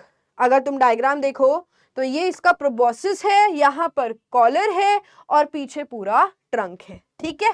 And examples कौन से इसके? बेलानोग्लॉसस एंड सैकोग्लॉसस। लावा इज टॉर्नेरिया लावा, ये बेटा ऐसे जमीन के अंदर बिल्कुल नीचे पड़े हुए होते हैं, यहीं पर एक्सक्रीशन, यहीं पर रेस्पिरेशन सब ये करते हैं, ठीक है। ये तुम्हारा फाइनल रिवीजन के लिए टेबल्स हैं, रेस्पिरेटरी ऑर्गन्स की कुछ पॉइंट्स हैं, ये तुम कर सकते हो। दीज आर सम क्वेश्चंस जो आप हेल्प, मतलब इनसे भी आपको हेल्प मिलेगा। हम आ जाते हैं फाइलम कॉर्डेटा के ऊपर। फाइलम कॉर्डेटा के क्या फीचर्स हैं? नोटोकॉर्ड है, डॉर्सल ट्यूबुलर, यही मैंने तुमको अभी नर्वस सिस्टम बताया कैसा है बेटा। इनके पास फेरिंजियल गिल स्लिट्स भी हैं। ये बहुत इंपॉर्टेंट लाइन है, कॉर्डेटा के फीचर्स लिखो, सीधा तुमको 2 मार्क्स में आ सकता है। सर्कुलेटरी सिस्टम कैसा है? Closed, haemoglobin red blood sales के अंदर होता है, हार्ट वेंट्रल साइड पर हो सकता है, मायोजेनिक हो सकता है, हिपैटिक पोर्टल सिस्टम होता है, पोस्ट एनल टेल होगी, देन डेवलपमेंट डायरेक्ट होगी, लावा इन्वॉल्व होता है, and then we have divided into 3 सब फाइला। ये फाइलम है। अब हमने फाइलम को भी 3 छोटे छोटे पार्ट्स में डिवाइड कर दिया, जिसको हम सब फाइला बोलते हैं। पहली तो है बेटा हमारे पास यूरोकॉर्डेटा। यूरोकॉर्डेटा को भी हम ट्यूनिकेटा भी बोलते हैं, ठीक है। Urochordata is also known as Tunicata. Tunicata यानी कि इनकी बॉडी के ऊपर होता है ट्यूनिसिन, एक कवरिंग होती है लेदर की, एंड इसके अंदर इसको हमने सिर्फ डाल दिया कॉर्डेटा में, बट इसके अंदर जो नोटोकॉर्ड है ना वो सिर्फ और सिर्फ टेल रीजन में होती है। बहुत पुराने कॉर्डेट्स हैं, एडवांस नहीं है, सिर्फ आपको समुद्र में मिलेंगे। इनके अंदर टैडपोल लावा दिखता है, बॉडी एनसेगमेंटेड है, और इनकी बॉडी के ऊपर लेदरी और tunic made up of ट्यूनिसिन, leathery covering है बाहर, इसीलिए बेटा हमने ट्यूनिकेटा लिखा नाम, क्योंकि ट्यूनिसिन से आया। बॉडी की कवरिंग को ट्यूनिसिन बोलते हैं। कोई भी ब्रेन नहीं है, ब्रेन नहीं है तो स्कल नहीं है। एग्जाम्पल हो गया सैड। बेटा हम इसकी बहुत बेइज्जती करते हैं कि तू क्यों आई है कॉर्डेटा के अंदर, तेरे पास तो सिर्फ टेल में नोटोकॉर्ड है, पूरा नोटोकॉर्ड भी नहीं है, सिर्फ टेल में है, वो भी एम्ब्रियोनिक कंडीशन में है, बट हमने इसको ले लिया यहाँ पर। बट ये बहुत ज्यादा बेइज्जती करते हैं तो बहुत सैड हो जाती है, तो सैड से आप याद रख सकते हो सैल्पा, एसिडिया एंड डोलियोलम, ये इसके एग्जाम्पल्स हैं। फिर आ जाओ तुम सिफेलोकॉर्डेटा। सिफेलो मीन्स हेड, तो हेड से टेल तक प्रॉपर नोटोकॉर्ड प्रेजेंट होता है सिफेलोकॉर्डेटा। नोटोकॉर्ड पूरा है, कॉर्डेट कैरेक्टर पूरे लाइफ अपना रिटेन करके रखते हैं, इसकी तरह नहीं कि चीट करके आ गई, ठीक है। इनके पास व्हील ऑर्गन, मुलर्स ऑर्गन है जो फीडिंग में हेल्प करता है। ब्रेन और स्कल अभी भी नहीं आया, इसका सिर्फ एक एग्जाम्पल है एम्फियोक्सिस। एम्फियोक्सिस मतलब ऊपर और नीचे दोनों साइड से बिल्कुल पतली है बेटा, ठीक है, thin from both sides. And last में वर्टिब्रेटा, और वर्टिब्रेटा आर 2 कॉर्डेट्स, इनके अंदर सारे कैरेक्टर्स होते हैं, बट आगे जाकर नोटोकॉर्ड वर्टिब्रल कॉलम से रिप्लेस हो जाता है, ब्रेन और स्कल प्रॉपर बनता है, ठीक है। ये बेटा सैड के एग्जाम्पल्स हैं। ये तुम्हारा एम्फियोक्सिस का एग्जाम्पल है, देख रहे हो तुम दोनों साइड से पतला है। एम्फियोक्सिस, लैंसलेट एक ही नाम है, ठीक है। वर्टिब्रेटा नोटोकॉर्ड एम्ब्रियोनिक स्टेज में तो मिला, बट बड़े होने के बाद नोटोकॉर्ड हट गया, वर्टिब्रल कॉलम आ गया। वर्टिब्रल कॉलम बैकबोन को सपोर्ट, बैकबोन ही होता है और वो हमारे स्पाइनल कॉर्ड को प्रोटेक्ट करता है। 2 पेयर ऑफ अपेंडेजेस आ गए बेटा, हाथ और पैर, मछलियों में फिन्स आ जाएंगे। देन नर्व कॉर्ड एनक्लोज्ड होगी, नर्व कॉर्ड जो हमारा बन रहा है प्रॉपर, नर्व कॉर्ड जो है वो स्पाइनल कॉर्ड बनाती है और it is protected by notochord, vertebral column. Brain जो है वो बोनी क्रेनियम से कवर्ड है। अब वर्टिब्रेटा को भी फिर आगे हमने डिवाइड किया 2 ग्रुप्स में, इग्नाथा और नाथोस्टोमेटा। इग्नाथा जिसके पास जॉज नहीं है, नाथोस्टोमेटा जिसके पास जॉज होते हैं, ये दोनों बेटा इग्नाथा के एग्जाम्पल्स हैं। इनके पास 2 जॉज एब्सेंट होते हैं, माउथ हमेशा खुला रहता है, ठीक है, always their mouth is open, and कोई इनके हाथ पैर नहीं है। इनकी एक क्लास होती है जिसको हम साइक्लोस्टोम्स बोलते हैं। तो cyclo means round, stoma means mouth, तो इनका गोल मुंह होता है जस्ट लाइक दिस। बेटा ये स्पॉनिंग दिखाते हैं, यानी कि एडल्ट मम्मी पापा तो रह रहे हैं समुद्र में, अंडे देने के लिए आते हैं फ्रेश वाटर में, वहां मर जाते हैं, अंडे बड़े होते हैं और जो बच्चे हैं वो एडवेंचर करते करते फिर पहुंच जाते हैं समुद्र में, वहां पर मैच्योर होंगे, फिर जब उनका रिप्रोडक्शन का टाइम होगा तो फिर वो आ जाएंगे फ्रेश वाटर में, इसी को हम स्पॉनिंग बोलते हैं। फॉर एग्जाम्पल पेट्रोमाइजोन, ये लैम्प्रे, और ये है बेटा तुम्हारी मैगजीन हैगफिश। हैगफिश मतलब बहुत बदसूरत, हैग लेडी किसको बोलते हैं, बहुत बदसूरत लेडी को बोलते हैं, तो बेटा इसीलिए इसका नाम पड़ गया हैगफिश। फिर आ जाओ तुम नाथोस्टोमेटा जिसके पास जॉज होते हैं, बेटा इनके पास प्रॉपर हाथ पैर है। नोटोकॉर्ड जो है वो सिर्फ और सिर्फ एम्ब्रियोनिक लाइफ में मिलेगा और वर्टिब्रल कॉलम आ जाएगा एडल्ट में, and then again it is divided into Pisces and Tetrapoda. Pisces यानी कि मछलियां, टेट्रापोडा यानी कि 4 हाथ पैर वाले। अब पहले पाइसेस पढ़ लो, ये भी बहुत इंपॉर्टेंट है। 2 तरीके की मछलियां होती हैं, एक वो जो कि कार्टिलेज से बनी है और एक वो जो कि बोन से बनी है। कॉन्ड्रिक थाइस के अंदर नोटोकॉर्ड पूरी लाइफ में रहेगा, बट ऑस्टिक थाइस के अंदर it will be replaced by vertebral column, ठीक है, it will be replaced by vertebral column. Skeleton की बात करें तो कार्टिलेज से बना हुआ है और ऑस्टिक थाइस का जो स्केलेटन है वो हड्डी से बना हुआ है। मेन डिफरेंस, कार्टिलेज वाली तुमको सिर्फ समुद्र में मिलेगी, बोन वाली तुमको हर जगह मिल सकती है। माउथ जो है वो इनका लोअर होता है जस्ट लाइक इन शार्क। बेटा याद रखना, shark is an example of cartilage से बनी हुई मछली, एंड उसका माउथ नीचे की तरफ होता है, इनका माउथ टर्मिनल होता है, ठीक है। देन अगर मैं बात करूं टेल फिन की, तो इनका जो पीछे फिन है, पीछे वाला जो फिन है उसको टेल फिन बोलते हैं, वो इरेगुलर है, एसिमेट्रिकल है, इनके अंदर सिमेट्रिकल होते हैं, जैसे हम बचपन में मछलियां बनाते थे वो इनके जैसी है।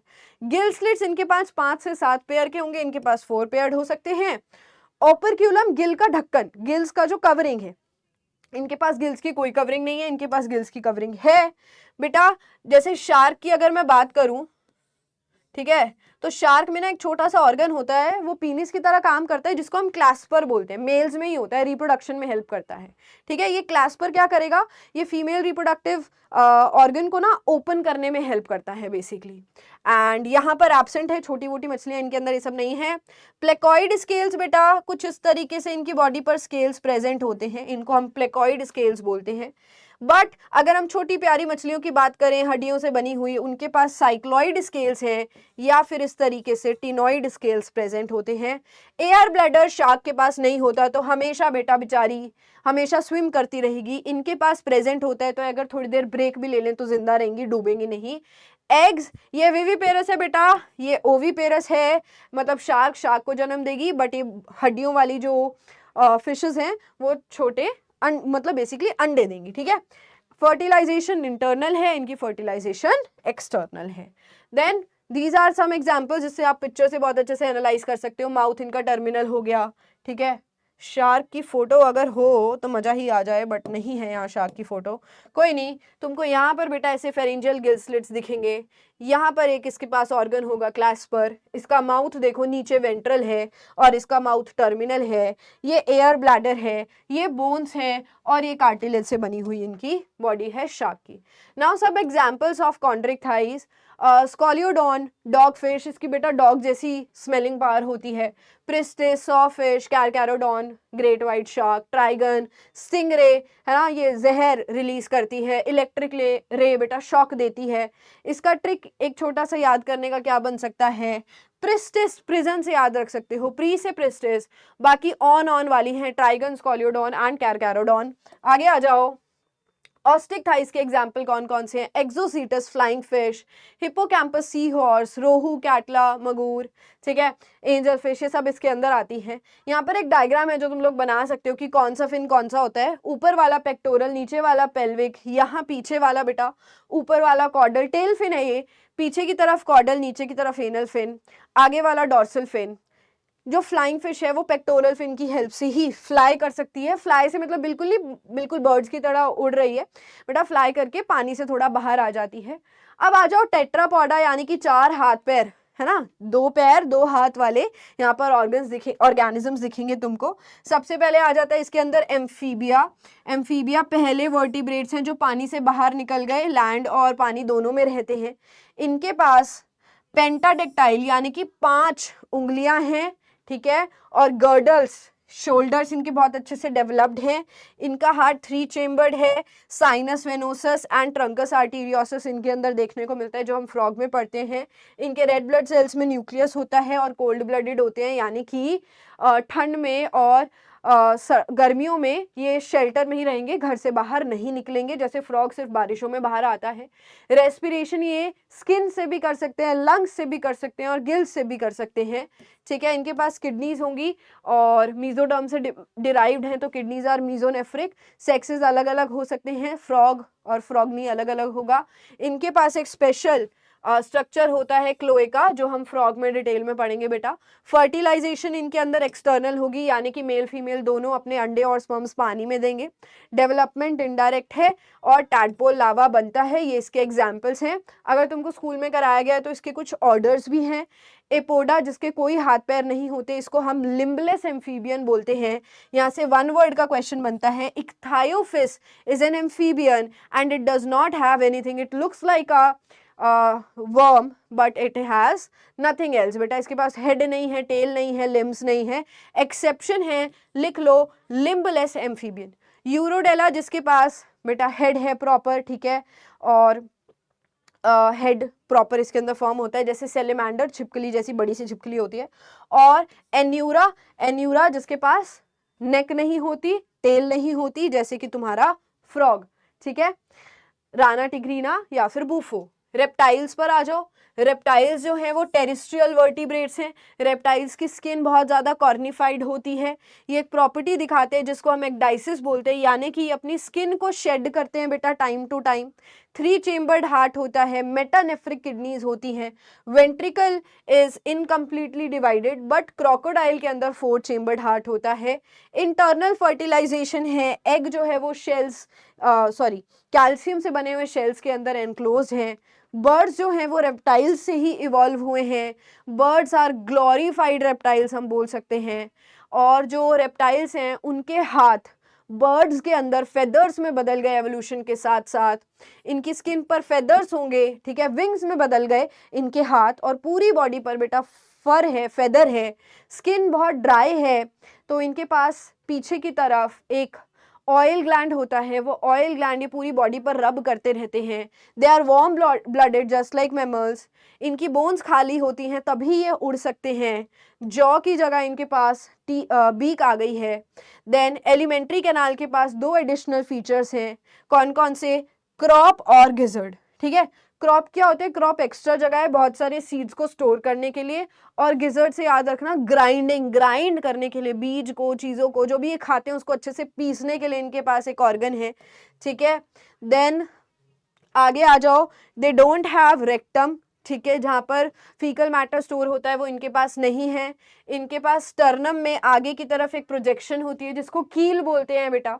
जो जो उड़ने वाली मसल्स हैं इनके पास ही है स्पेशल, तो कील हेल्प करता है स्टर्नम से जोड़ने में, ठीक है। स्टर्नम से जोड़ने में हेल्प करता है कौन सी मसल्स को? फ्लाइंग मसल्स को। आगे आ जाओ। इनके पास एक वॉइस बॉक्स होता है जिसको हम सेरिंक्स बोलते हैं, ठीक है। इनके पास स्पेशल वॉइस बॉक्स है वो। हार्ट इनका 4 चेम्बर्ड है। यूरिनरी ब्लैडर इनके अंदर एब्सेंट होगा, यूरिक एसिड रिलीज करते हैं। ओवरी एंड ओविडक्ट जो है वो लेफ्ट साइड प्रेजेंट होता है। एग्स रिलीज करेंगे कैल्शियम से, ठीक है। एंड इसके एग्जाम्पल्स देखो, क्रो, पिजन, ठीक है, पैरेट, ऑस्ट्रिच, पीकॉक, ये सब होंगे। मैमल्स में आ जाओ। Body is covered with hair. They have mammary gland, sweat glands and sebaceous glands. They have cervical vertebrae, बेटा 7 इनके पास वर्टिब्रे होते हैं। और अगर मैं इनके टीथ की बात करूं, ठीक है, एक सेकेंड रुकना बेटा। अगर मैं इनके टीथ की बात करूं, अपने से रिलेट करो, हमारे जो टीथ हैं वो 2 बार आते हैं, सारे अलग अलग होते हैं, है ना। इंसीजर्स के नाइन्स, प्री मोलर्स, मोलर्स, अलग अलग टीथ हैं। 2 बार हमारी लाइफ में आते हैं। एक बार मिल्क टीथ आते हैं टेम्परेरी, फिर उसके बाद परमानेंट टीथ आते हैं। इनके पास डायफ्राम होता है। एनस और यूरिनोजेनिटल ओपनिंग्स सेपरेट हैं। They are warm blooded. Heart इनका 4 चेम्बर्ड है। Red blood cells circular and enucleated. Mammals में तुम अपने फीचर्स डालो। सेरिब्रल हेमिस्फीयर कॉर्पस कैलोसम से जॉइंट है, 10th में पढ़ाया था। 4 ऑप्टिक लोब्स हैं, 10th में पढ़ा था। External pinna is present. Metanephric kidney जिसमें नेफ्रॉन्स हमारी तरह होते हैं। Presence of scrotum and penis males, ये रिप्रोडक्टिव ऑर्गन्स हैं इनके पास।